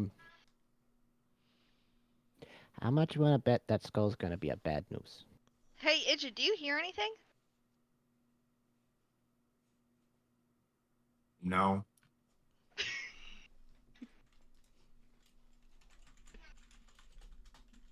Okay, so you come into my life, fuck up my shit, and then We came into your life. Act like You this. came into our life, sir. You Well, came for no us. offense, no offense, you guys did cause problems right outside my house, so I had to figure that out. So technically, you did it first. I had to figure out why. And then you locked us outside. The guards took us in. Well- You know, this has all been a mess since you entered our lives. So I think you Well- just need to go home. You entered my life first. We already discussed this. Anyway, I do think you're wrong. actually have a question. What's Since the you're the question? one who was mind controlled lady. That I got a weird vibe from that thing, and I wanted to ask if you did too, just so I can, be prepared. I'm gonna go home. I'm not gonna bother you guys forever. I am gonna go home. I have I don't have a house. I have a nicer house because of you guys, though. By the way, thank you. Sally stops You're and she looks welcome. around to see who's around. Nobody really. You guys are sort of just like walking through like the countryside area back towards where everybody lives. Like this is all farmland on both sides. Perfect. She turns around. She goes, "There is something fucked up with that thing, and it's not gone. Whatever they fucking did not kill it. It's not dead. It's still fucking around." And she turns around and she finishes her walk home. And they follow. They follow.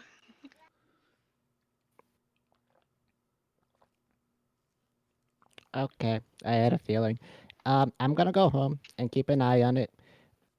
Would it be cool if I can come get you if it goes wacky? Yeah. No.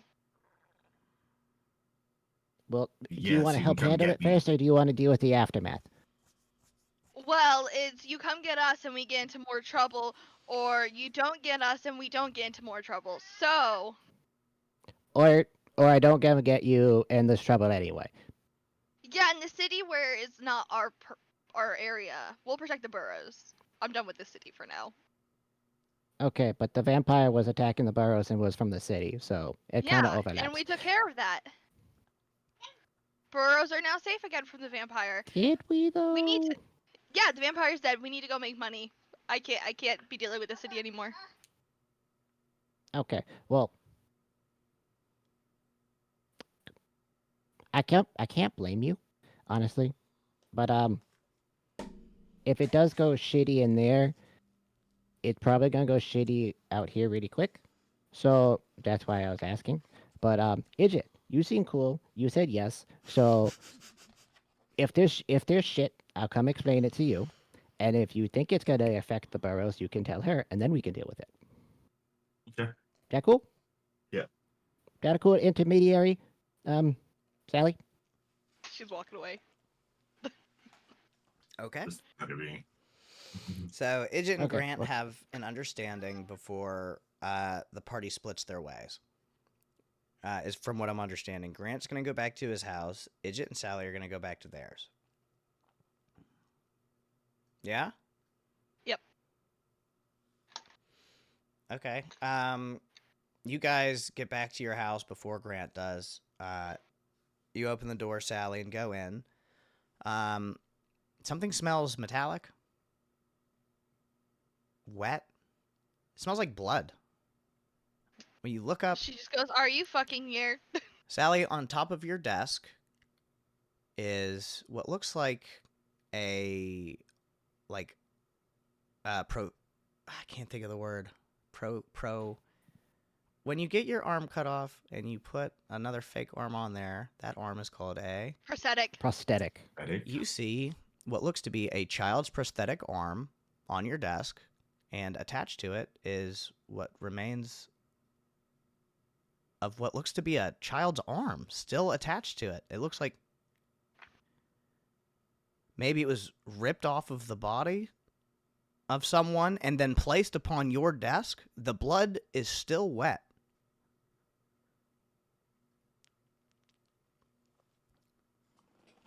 Grant, you make it back to your pet house. You check all your locks. It doesn't look like anybody's been there. You make it back. It is afternoon now. Is there anything that you're planning for the rest of the day? I'm gonna fiddle with trying to take off my clothes, and then if not, I'm gonna go to like any of the healers in town. Okay. The fiddling with your clothes comes to no avail. If anything, they're just getting tighter. All luck given out, you start heading to one of the main churches of the region. The main god that's worshipped here is the Man Under the Mountain. So any one of the Man Under the Mountain churches would be like your average church that works on like the citizens for money type of stuff like that. I'm gonna go to them and talk to one of like the clerics there, and be like, "Hey, have you ever seen this?" And show that it's not coming off. A female cleric walks up to you and she goes, "Oh, honey, what happened to you? Have you been trying to peel off this armor, this clothing? Oh my god, it's so stuck to you." And she's like trying to get at it, and she's like,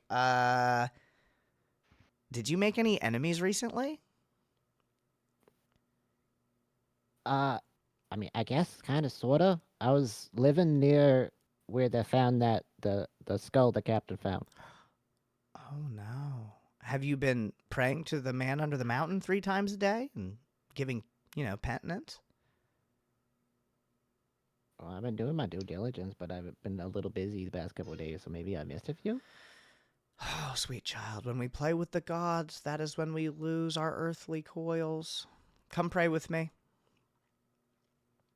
And she's going to lead you to some pews, and she's going to pray over you for a few minutes. And And she says, "The man under the mountain has answered me through prayer. Apparently, you have been cursed by some chaotic entity from another plane. A simple remove curse spell would probably all it takes to break this and change your clothes back to normal clothes."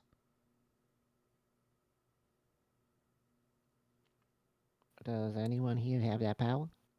Well, I mean, of course, the church is able to provide a multitude of spells for the citizenry of the city. Of course, he whom resides under the mountain would require nothing less than us to heal and help the people of the land. A simple remove curse spell runs 500 gold pieces here at the church. It'll all be donated. It'll all go to like feeding the orphans and helping the city. But you understand that this magical power isn't free. Oh, 500. No, of course, you understand how expensive the power of a god is.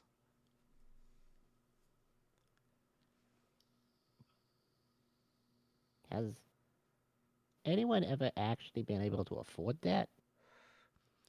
Oh, of course, yeah. The rich, when they get cursed, they come in here all the time.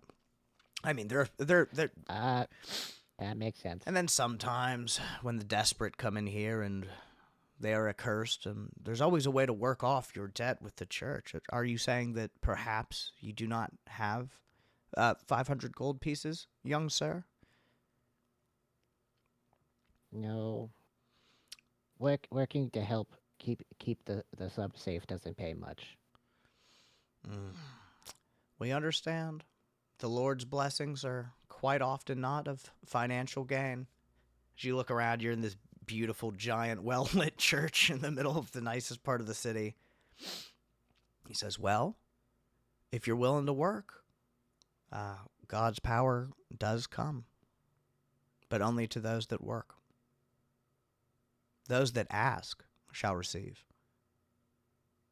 So what would you have, young sir? What work? Well, the church has a multitude of things that need done. I'm sure they can find something worth 500 gold pieces, right? Maybe I can send you to talk to the friar?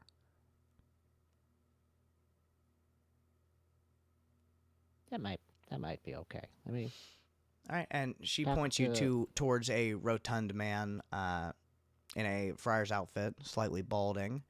Sally and Idget, we're going to switch back to you. You've just walked into your headquarters to find the ripped-off appendage of, it looks like one of Locke's, people that he's helped. Sally holds back the urge to throw up, and she goes, Idget, you will need to take care of that. She goes to her room, and yeah. She's gonna shower, she's gonna pray, she's gonna try to ignore everything else. All right, Sally, you go and finally get to take a shower and wash some of this blood and grime off of you.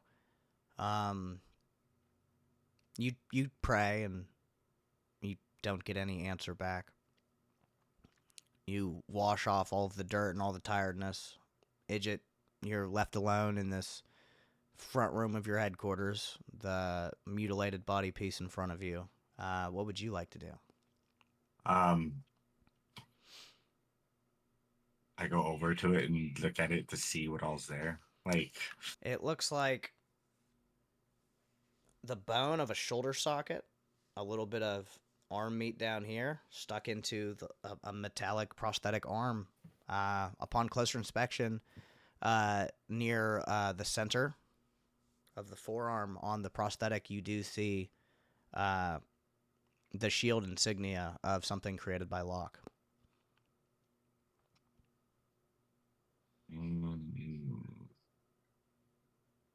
Sally. Sally, you're in the shower. You hear Idget calling you from another room. You don't get a response, Idget. I take it with me to the shower. Sally. Sally, you're Get trying. out! Give me 5 minutes! Idget, she doesn't seem to want to put up with you right now. You're holding this arm. It's dripping. I throw it into the shower with her. We're switching back over to Grant. Grant, you approach the friar and explain to him your situation. And he says, "Okay, my son, you are of course willing to work for the church, and in exchange we will free you from this evil curse that has been placed upon your body."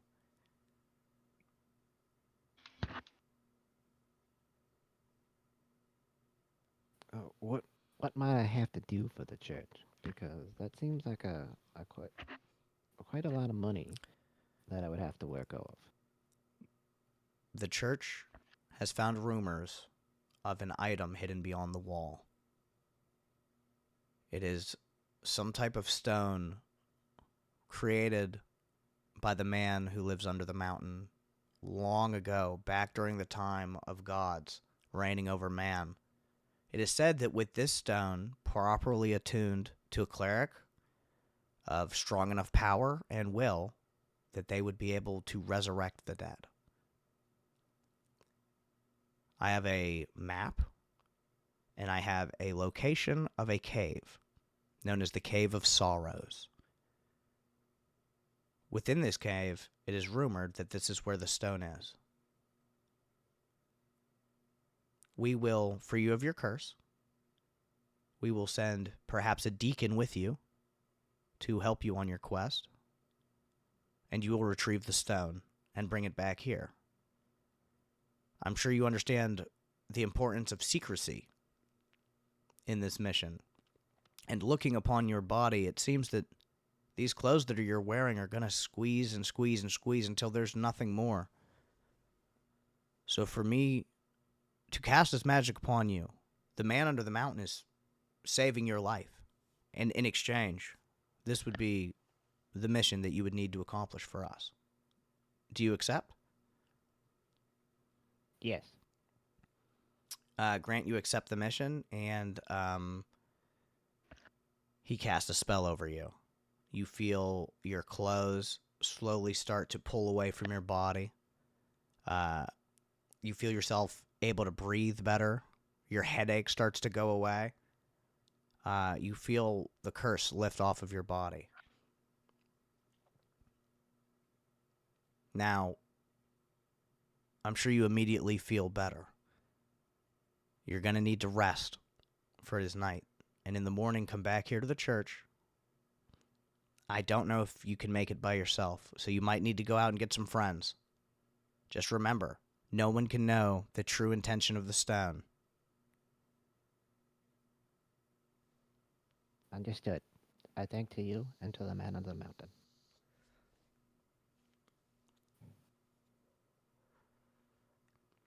And then I leave. And I'm gonna go home. Back to your home. Yes. Okay. Switching back over to Idjit and Sally.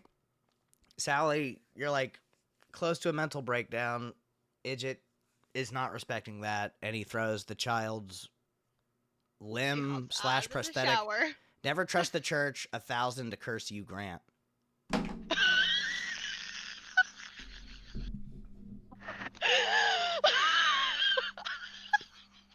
The fuck? Oh, these Pepper, I love you.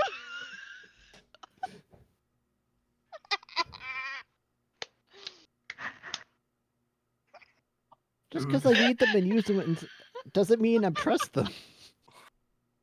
Oh. Why?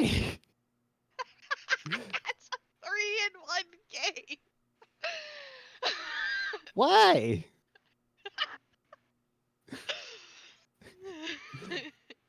Like she said, never trust the church. I don't. I They're love just the all only these one that can do Pepper. anything for me right now. You're fucking great. I forgot I don't drink anymore, so I grabbed a ginger ale. Holy shit. Pepper? Can I get a D100 in the Twitch chat, I guess? I can't even believe that this has happened. Grant, I don't know what you did to Pepper, Three but exists. you're gonna pay for it, motherfucker. Holy, a 7. Jeez. Okay, I don't have to roll over. Oh, I can scroll up. The cursed may never sit for any reason.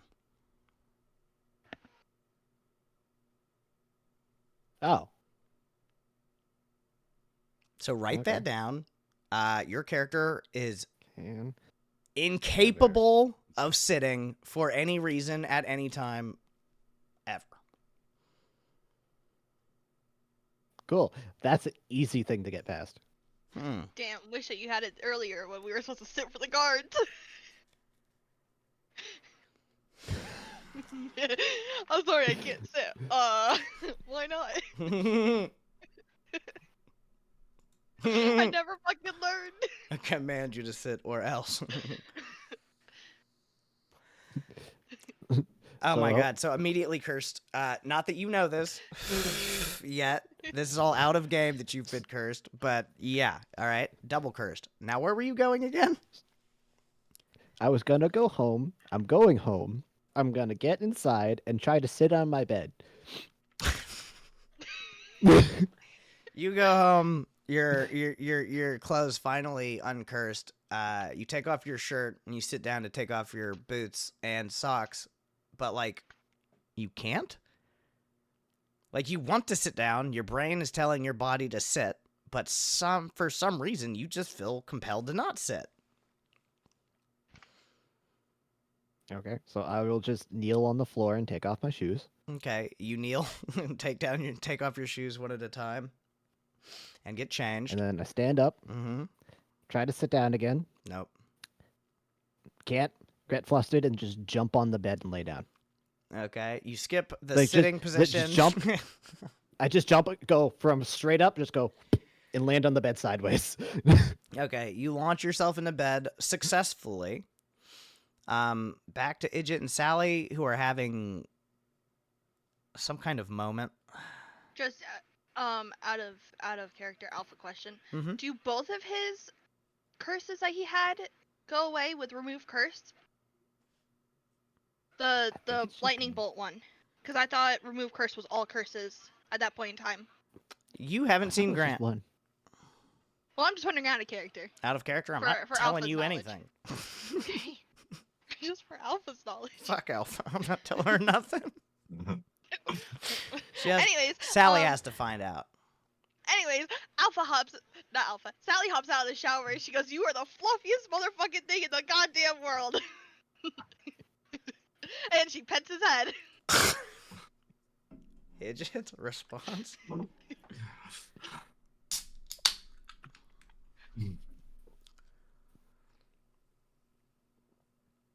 You stabbed me earlier.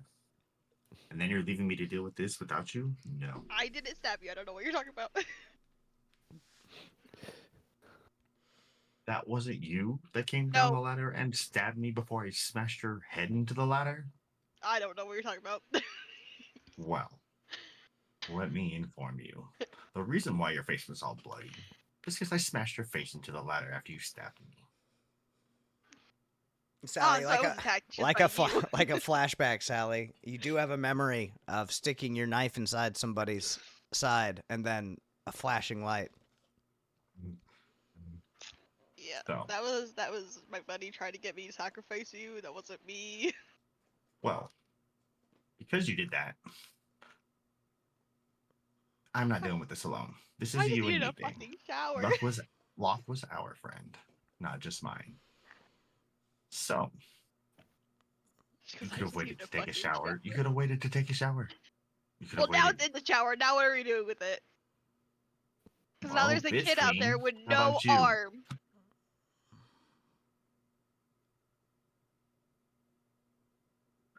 Well, at this point, I don't care. Are we just gonna throw this thing in the fucking trash? Like, I don't know Oh, who it no. was. No, because Locke made this. And how the fuck did it get here? I'm assuming that Locke, because he's been around, ripped off the whole kid's arm and brought it here to tell us that he was here. Who else would do that? I don't know. The crazy thing that's been talking to you. Well, yeah, that's controlling Locke, so yes. So, before you get to get called clean, let's go figure out where this goes. I think Sally's washed by now. Yeah, she's angry, but she's finally clean. She turns off the water and carefully wraps the arm in a towel. You see the nub fell out. She carefully puts it in with the arm and wraps it up. Yeah, you can tell how much smaller than a normal arm this little piece of an arm was. You could only imagine what kid this came off of as you're wrapping it up in a towel.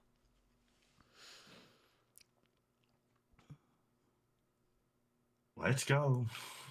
Where are you guys You going? got to shower. I didn't. So, Then go get in the fucking shower, fluffy thing.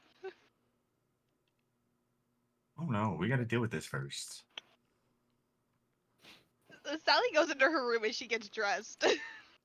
Okay. No longer naked. Sally gets dressed, and Sally and Idget are gonna go where? To the guard's gate. To the gate. It was To the the guard's. guard's son, so we're gonna have to go find the guard. I know who it is. What are we going Gotta to? go. What are we gonna go do? We're gonna go. Hey, this was left on our desk in our office. Like, that doesn't sound creepy at all. Ask him if his son's missing anything besides an arm. An extra part of his arm? The whole arm this time? Is his son still alive? The kid could be dead.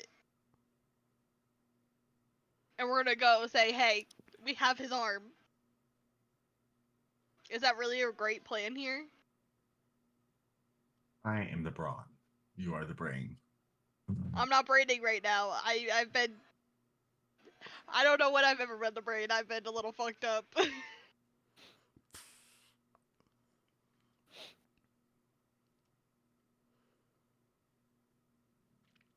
I guess let's go see where the... Let's go to the guard, I guess. This is what we're doing. I hate every moment of this. You're bringing the towel with the limb in it? Yeah, it's gonna go in a separate bag than my bag, and Idget is going to carry it. No, you're carrying it. You just threw it in the shower. That's fine. I will carry it. Realize I may beat you with it as well for calling me fluffy and cute and patting my fucking head.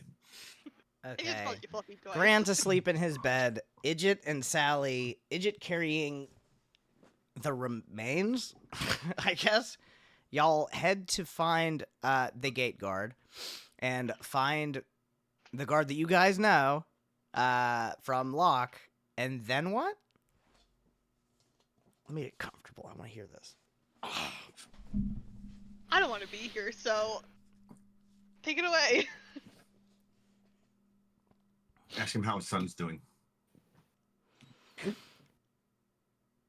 What? Why would you ask me that? He was attacked tonight. Why the fuck didn't would know you that. ask me that? How was I supposed to know that, man? I just got back home. You just came from the burrows. Directly to me to ask me if my son's okay. I asked how he was doing, not if he was okay. He was attacked tonight, you motherfucker. What brought you here? We just got home. We have been in the city for a while now. Multiple days. You can go ask the captain. I don't remember his name. It's been a long day. And I just got fucking cursed. Get that finger out of my face. D100 in the chat, Mr. JD. Damn, it's so Hi. Jover. Where's my fucking chart? Anyways, I'll keep going as I'm getting my curse. She goes, yeah, we just got back and we found this on the desk. We don't know how it got there. We've been gone for days. And she points at Idget to show him. 66. What is it? Let's find out. Number 66. Anytime the cursed expresses a concern, it will be interpreted as a joke. Fair enough. Out of game, Aussie Green, do you both understand what that curse means? I do. Okay, I would expect And RP. anytime she goes, "Oh, I don't think this is a good idea. Oh, it's a great idea, don't you know? Yeah, she's never serious. Anytime the curse expresses a concern, it will be interpreted as a joke. Curse number 66, right? That's crazy. Mhm. Okay. So you're explaining to him, and he goes, "Is this fucking funny to you? My son was attacked tonight. He lost his arm." This is not funny. This is very serious. It's not funny. Oh, who the fuck are you? Why are you making a joke, Sally? Yeah, you see Sally's just roasting this guard over his kid right now, getting his arm ripped off.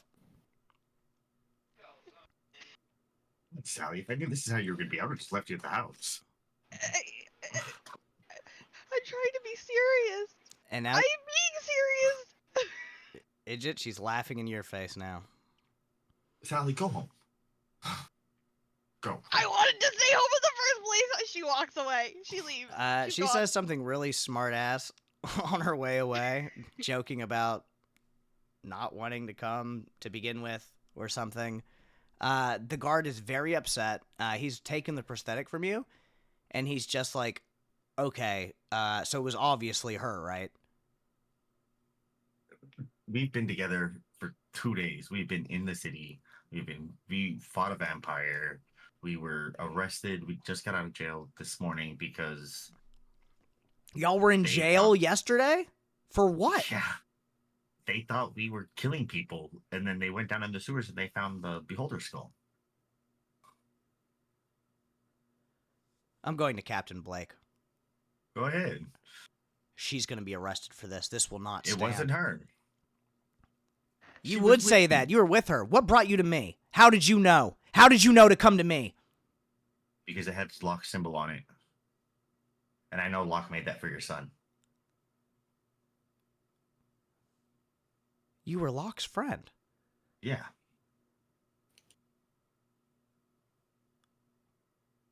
Who would have done this then?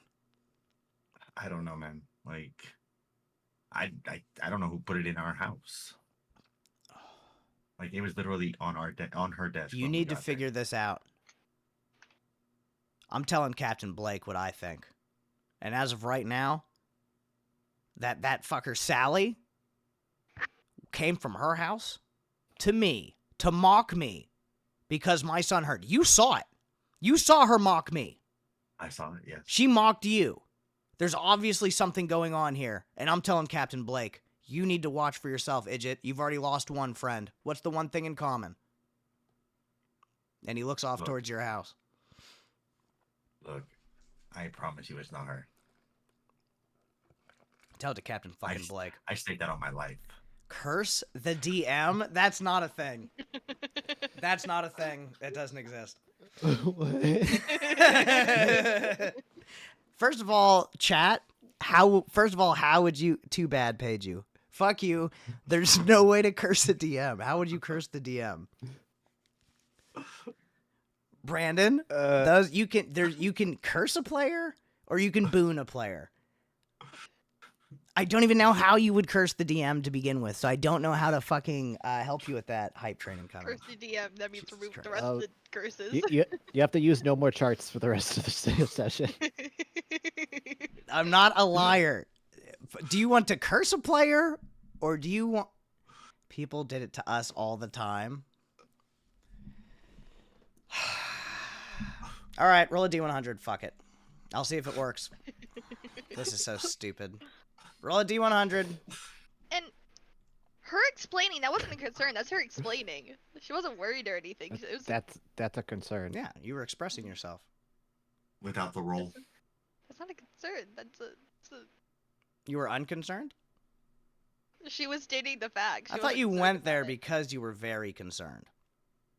No, she was upset. She's not concerned. Okay. It's the same thing. I don't think your word games won't work on me. I'm a dungeon master. He got a 73. I don't even fucking know what to do with this. All right, let me scroll down. 73. The cursed tastes good, really good. Creatures that eat man flesh will smell the cursed much more readily and be persistent in pursuing them. Anytime the curse takes damage from fire, the sizzling scent causes an immediate random encounter check. Anytime the curse takes damage from a bite, that creature will direct all their attacks towards the tasty cursed being. That doesn't affect a dungeon master, Brandon. There's nothing I can do with that, my guy. There's nothing that doesn't, it just doesn't affect me, bro. Does this mean all NPCs are cannibals? He said, you know what? Fuck it. Zombies. We're already there. We're already at zombies. 1,000 bits. You know what?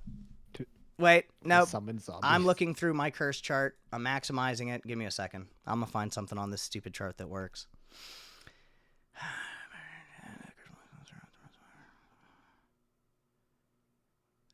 Fucking JD said it affects your next BBEG. Ooh. You mean the big bad that we're still dealing with? Yeah. I'll accept that. There you go. I will accept That's that. But re-roll because I already told you what that really curse was. Funny. I'll let you curse the BBEG. That seems fair. 63. Isn't that what he rolled last time? Oh, 73. I was about to No, be fucking 73. pissed. All right, so 63 this time. That would have been really funny.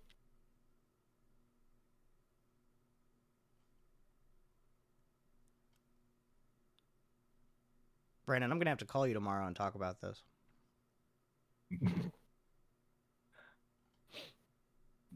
He said yay.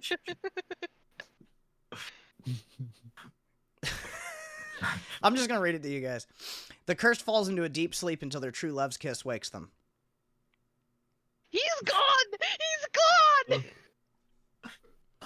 We're free! That's it, guys. D&D over. We won. Well, That's how you win D&D. Good That game, doesn't work, everybody. though. We're wrapping this one up. Rebirth from the Ashes, episode 6. Next Wednesday, we're going to start our next campaign where we're going to roll new characters and try and get this shit figured out. I'll try and write up a new campaign by next week, and we'll figure it out. This was a good run, everybody. Good fucking game, guys. Good game. No, I will say that the BBG is incapacitated until further notice due to this curse. Is this the BBEG of the entire game? No, this is the BBEG of the chapter that you guys are on right now. However, fuck, where were we before that curse was so awful? Distracting ass Brandon.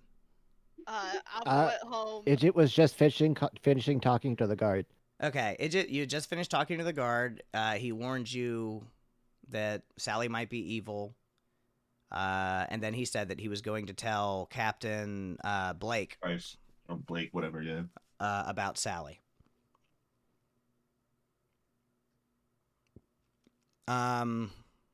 Idjit, Sally, I guess y'all are going to sleep? Yeah. Finally, I'm gonna get some fucking sleep in my own. Because goddamn Grant's bed. already asleep. Idjit and Sally, before you go to sleep, Idjit, is there anything you want to say to Sally? Before bed, like after that whole fucking thing at the gate? Or are you just tired What and going the to fuck sleep? is wrong with you? What the fuck is wrong with you? We will deal with this in the morning. What the fuck are you talking about? I We was will deal with it. telling him what happened. You were not. You were making fun of his child. You were laughing at him and laughing at me. I'm going to bed. No. No, I wasn't. You were. I'm going to bed. Okay. She says now she prays to her god. I just go and curl up on my bed. Sally, make me a religion check. Okay.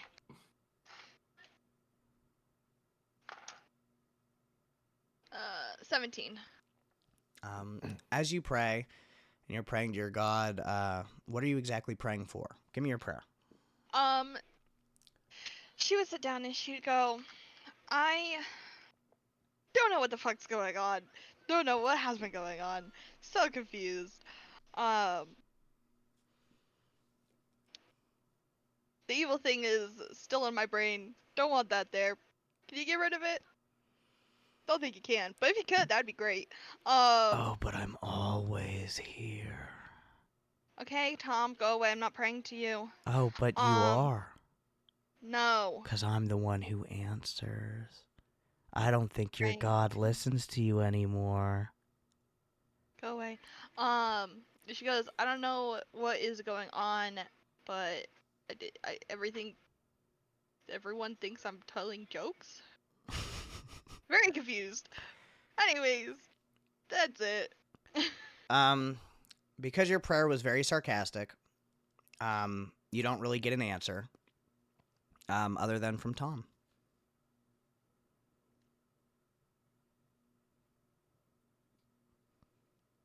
Okay. The real Alpha is so upset about this curse right now. I am laughing so hard on the inside. Everybody loves Idjit and hates you guys.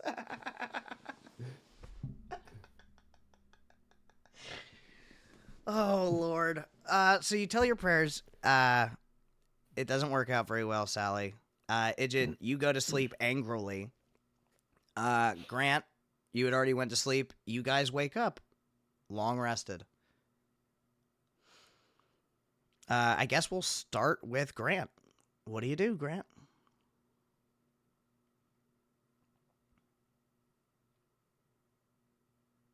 I'm gonna roll over, so facing the ceiling. Okay. Try to sit up.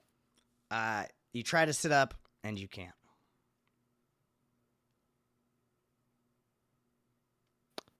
So I swing my legs over the Mhm. bed and just slide out, and I just board like this until I can just push myself up.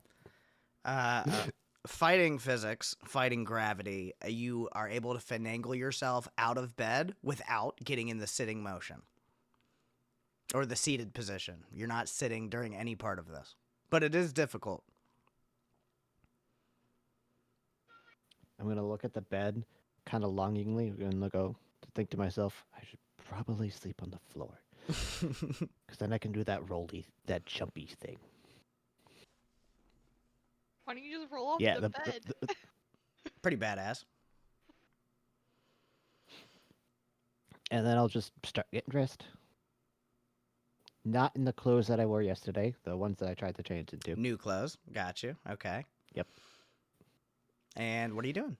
I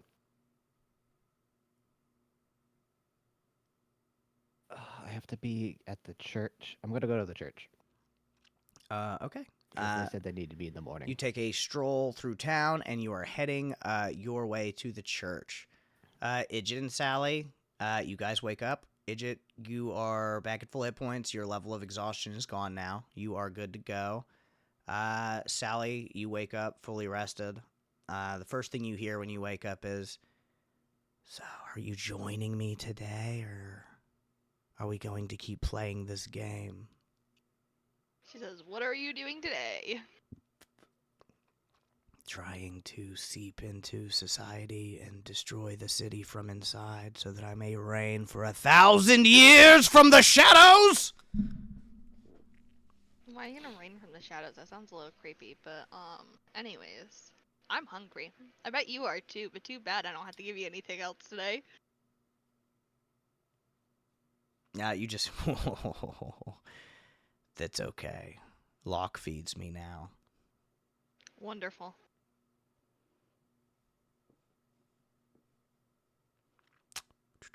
You see Sally's talking to herself in the corner. Making breakfast. She's making breakfast. While she's during this. making breakfast, she's talking to herself. What's fucking new? Idjit, what are you doing? Trying not to throw things at her. Okay.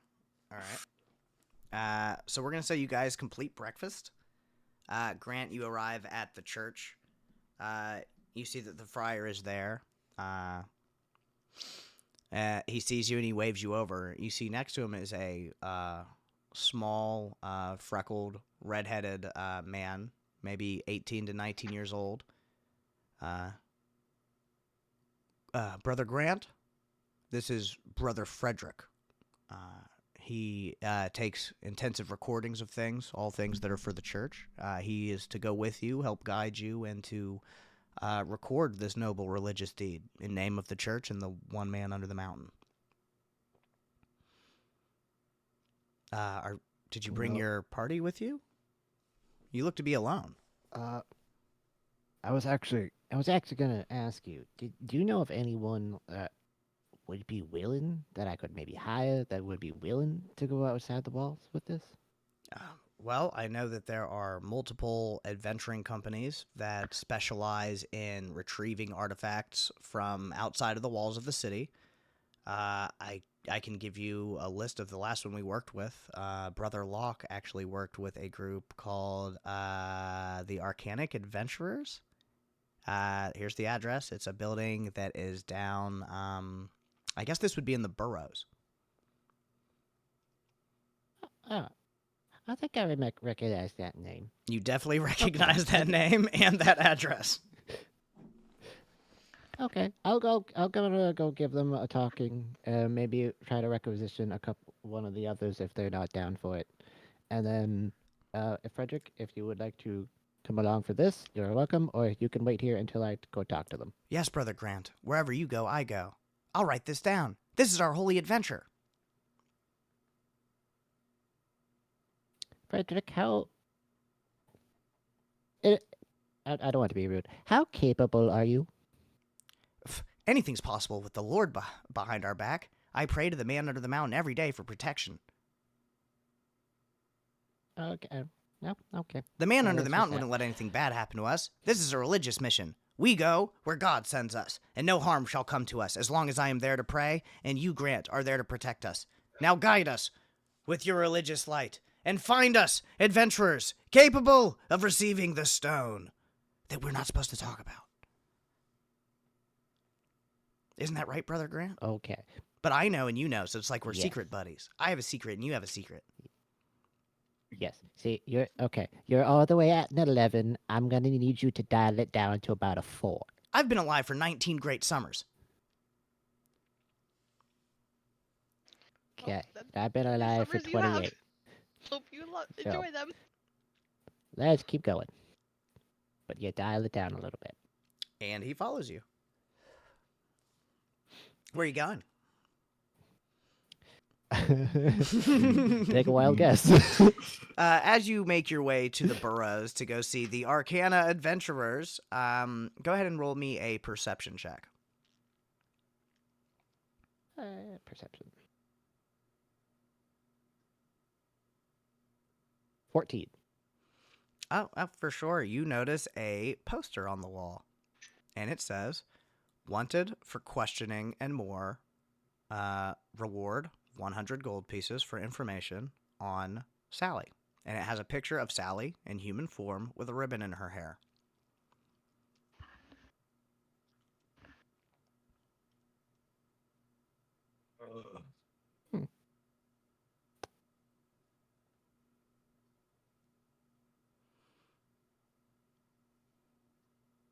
I'm gonna keep walking. And eventually, you make it to the front door of the Arcana Adventurers. It's closed, and the smell of cooking comes from inside.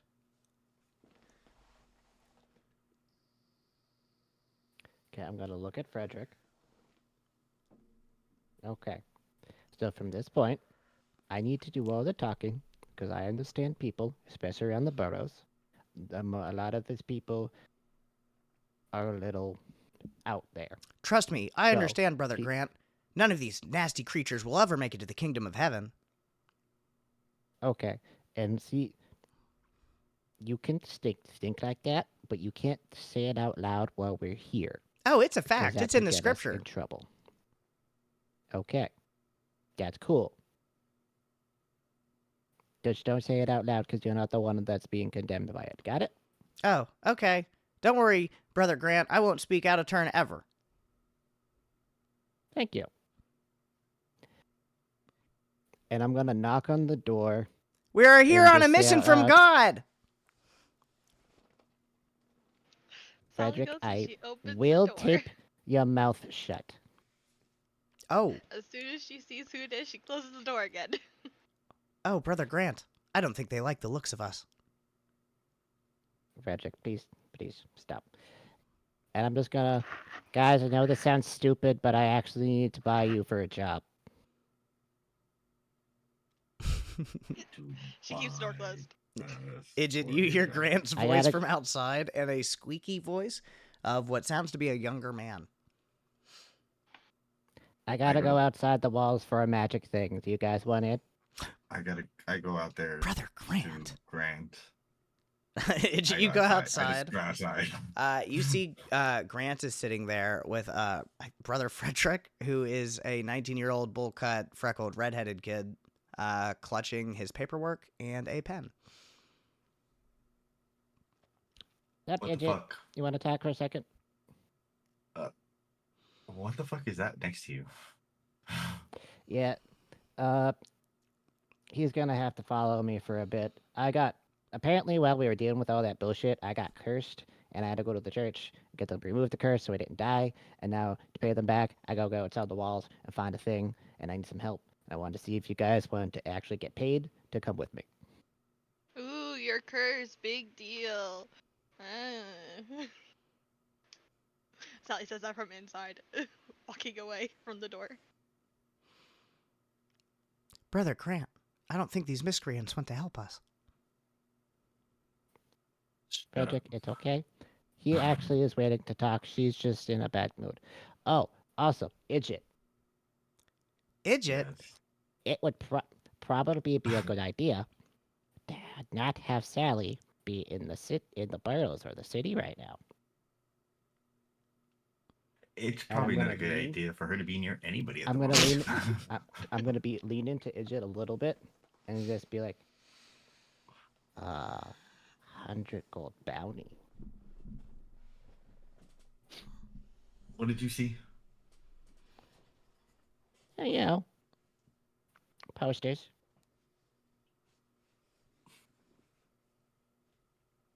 Sally's just- changed out of her human form, right?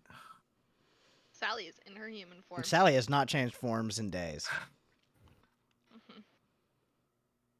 So maybe I convince swing you the to door come. open. Sally, how did you get yourself on wanted posters? Cause I don't know, probably from the fucking guard from last night. Did you happen to grab one of these posters, Grant? No, I wanted to leave it as a just in case, because sometimes grabbing those gets you in trouble.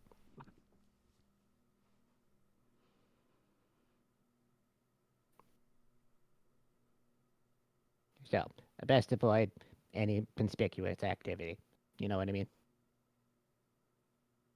You're going to travel with a Rentuki and a I mean, human who's I'm cool with that. wanted. Brother Grant, did I you mean, tell I'm cool them with that that. God wants us to do this mission? Fuck your god. Sally walks out and she Frederick. goes, "Which god?" His skin just turns like white. He goes, Frederick, we talked about this. Brother Grant? Which god? Do you want me to duct tape your mouth shut? No, Brother Grant. Okay. Now be quiet. It's either these guys or people that are gonna be much, much worse. Okay? I couldn't imagine such a fate. Exactly. So please, Yes, Brother Grant. quiet down. I shall pray. Let me do my talking. Thank you. I walk over. I'm just gonna look at while he's Idjit. praying. If he's looking at me, roll my eyes and look extremely exasperated. He has to bow his head to fart, right? To pray, right? Sally. Sally wants to do something. Okay. She, from before, we had a paper with an item on it that we don't know what it is, but it's about 2 miles outside the wall. I remember we had this.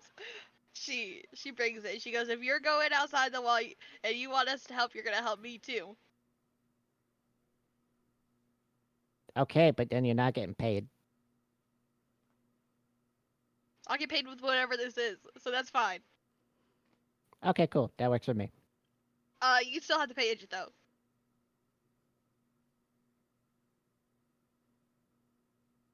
Do you want money or do you want to go drinking really bad when we get back? How would I just use Frederick as a punching bag? Please note. We need him to come back as intact as possible. Bruises? He's still intact with bruises. Nah, he can survive if he doesn't Yeah, survive. That's the will of his god, right? I'll have you know that the man under the mountain, he watches over me daily. Yeah, and if you die, it's his fault because he didn't watch over you. So therefore, it's not our problem.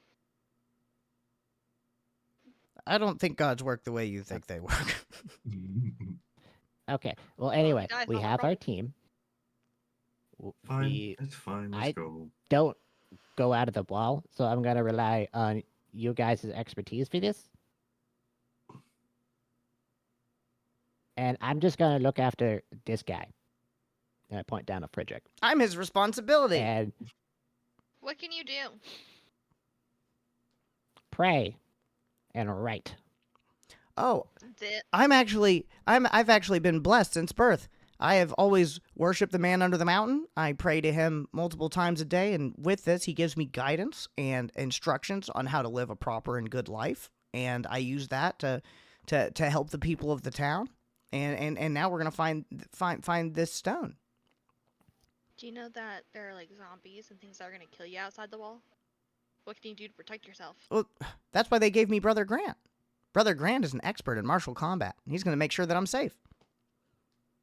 And I'm gonna record everything. This is gonna be a story in our Bible someday. Wonderful. Well, we might have to edit a few things. He looks at Idjit. Can I just walk him with I the don't side know of my about that. Can I just walk him with the side of my axe? Just like a paddle? I don't know about that. I think I'll help you write it. It'll look really good. Don't worry about it. We can get it'll be cool. You see, like, whenever you say stuff, he's writing it down. He's always writing stuff down when you guys are talking. Can I take his pen? Would you like to attempt to take his pen? I would like to take his pen. Roll a hit. Can I do it stealthily? Like just walk next to him and try to sleight of hand it? He's not going to see it coming, but you can... I mean, like, can you take his pen without him noticing? No, he's writing with it. No, I want to steal it using sleight of hand though. You can use sleight of hand. I don't care. Okay. That is a.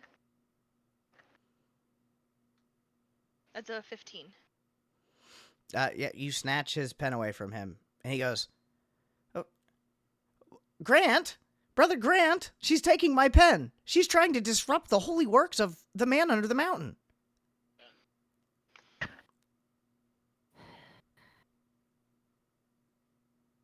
Sally, why'd you take the pen? Oh, this is gonna be fun. Cause why not? She puts it in Okay, her hair. fair. He's going to try and take it back from you. She pushes him away. I got to roll first anyway, motherfucker. Fuck you. He misses, and you push him away. Brother Grant! Sally, can you please have the pen back? Nah, I think he needs to find another one. This one's mine. At least give him back his fucking pen. Sally walks back into the house to start packing for the trip. Give me a second. That's it. I'm done. And you see Brother Fredrick puts his book down and his hands by his hip, and he starts walking off. Fredrick, I'm getting you a pen. Brother Grant, this is beneath us. I'm going to tell the city guard that I have found this wanted person, and that money will help pay for better adventurers. Goodbye.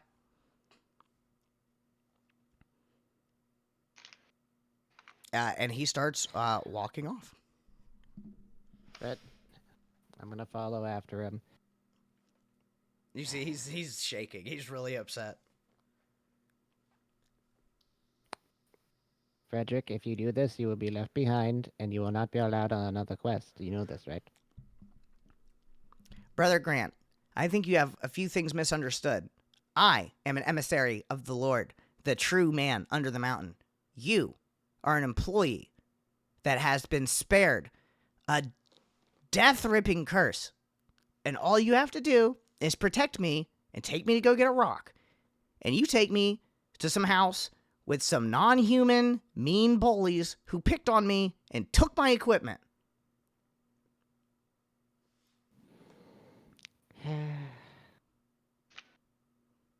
Okay. So, first, you having no knowledge of anything, disobeyed the one person who's supposed to protect you. You're trying to resolve everything by yourself. You won't listen to the only thing that is going to protect you outside besides your God, and the reason that you're going to be protected is by him. So I am Brother trying to do Grant, my best. you didn't protect me. Yes. Do you know why? She stole from me. She is a wanted criminal, and she stole from a man representing God. She has to go Yes, to I jail for a understand long this. time. Could you look at me for a second, please, Yes, Brother Grant. and cool it down just a little bit. I understand exactly where you're coming from. How much do you know about anybody from the boroughs? I know. Besides what you know from scripture. Well, everybody knows that the undesirables were left outside of the city gates to do all the field work and the unwanted, unnecessary works of society. And that's how they make money, and they like it. Okay. So, I want you to just take a step out of your mind for a second. You'll understand what it's like to be part of the scripture and feel good in God's grace, yes? The sun is always shining. Okay.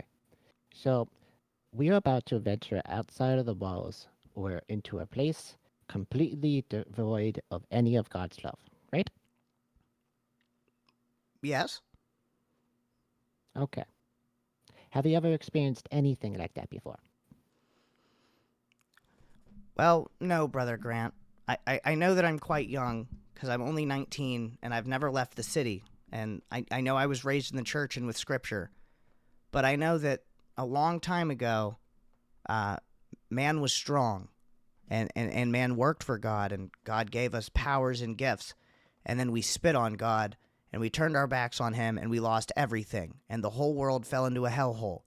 And now you're asking me, a man of the faith, not to pursue my faith and not to be strong for my God in order for what? That's what got us into this in the Oh, first that's place, not- Brother Grant. That's not what I'm asking at all. What you have right now is a learning opportunity from your God to see what they did to everything else. And do you understand that all of these people, and I just point around, everything here is going to look at you, a shining ray of light, and not like it? You understand? Where we are right now is the most tame part of this venture that we are going on, and I am preparing you for everything. I won't be able to protect you from every small slight that happens out on this trip, and I want to show you this. What I will be protecting you is from everything that would want to cause you bodily harm. That is why I'm here, and that's why God put me here. This is also a learning experience for you. I have one job. When you come back, yes, when And you come I back, have to though, document. you're going to be I need a more pen. worldly than everybody there. Brother That's Grant, okay. I I'll can't go buy write you without a couple more- pen. Hold on, I have a question for you. Did you only bring the one pen? Yes, Brother Grant. I didn't expect some mean lady to just take it from me. And my protector to Well, let did you her. Did you expect me to protect it from the wind? You let me get What if picked it on got by a blown in the criminal wind? girl. Yes, I understand. How am I I'm going supposed to to get you expect you to a protect bo- me from an undead if you can't even fight a little human girl? Because I didn't need to fight her in that time. Was she going to cause you bodily harm? She No, has just wanted my to pet. pen. I have to write this I for the I'm man going under to the get you- mountain. This I is a holy understand. We are mission. on- if you paid attention, we're walking so I can go buy you more pens. No, we're walking to the guard shack. Brother Yes, Grant. I've been slowly leading you away from that. Where are we? We're at the market How did you do this? Okay, fine. because I was talking to you. Okay, let's get like a 5-pack of Bics, and then we need to hit the road. Yes. So you take Brother Fredrick in to get new pens. He seems to calm down, and you dissuade him from going to the guards to tell on Sally. It's apparent that Brother Fredrick is shaken up from the experience, but it seems like you've got him ready to go.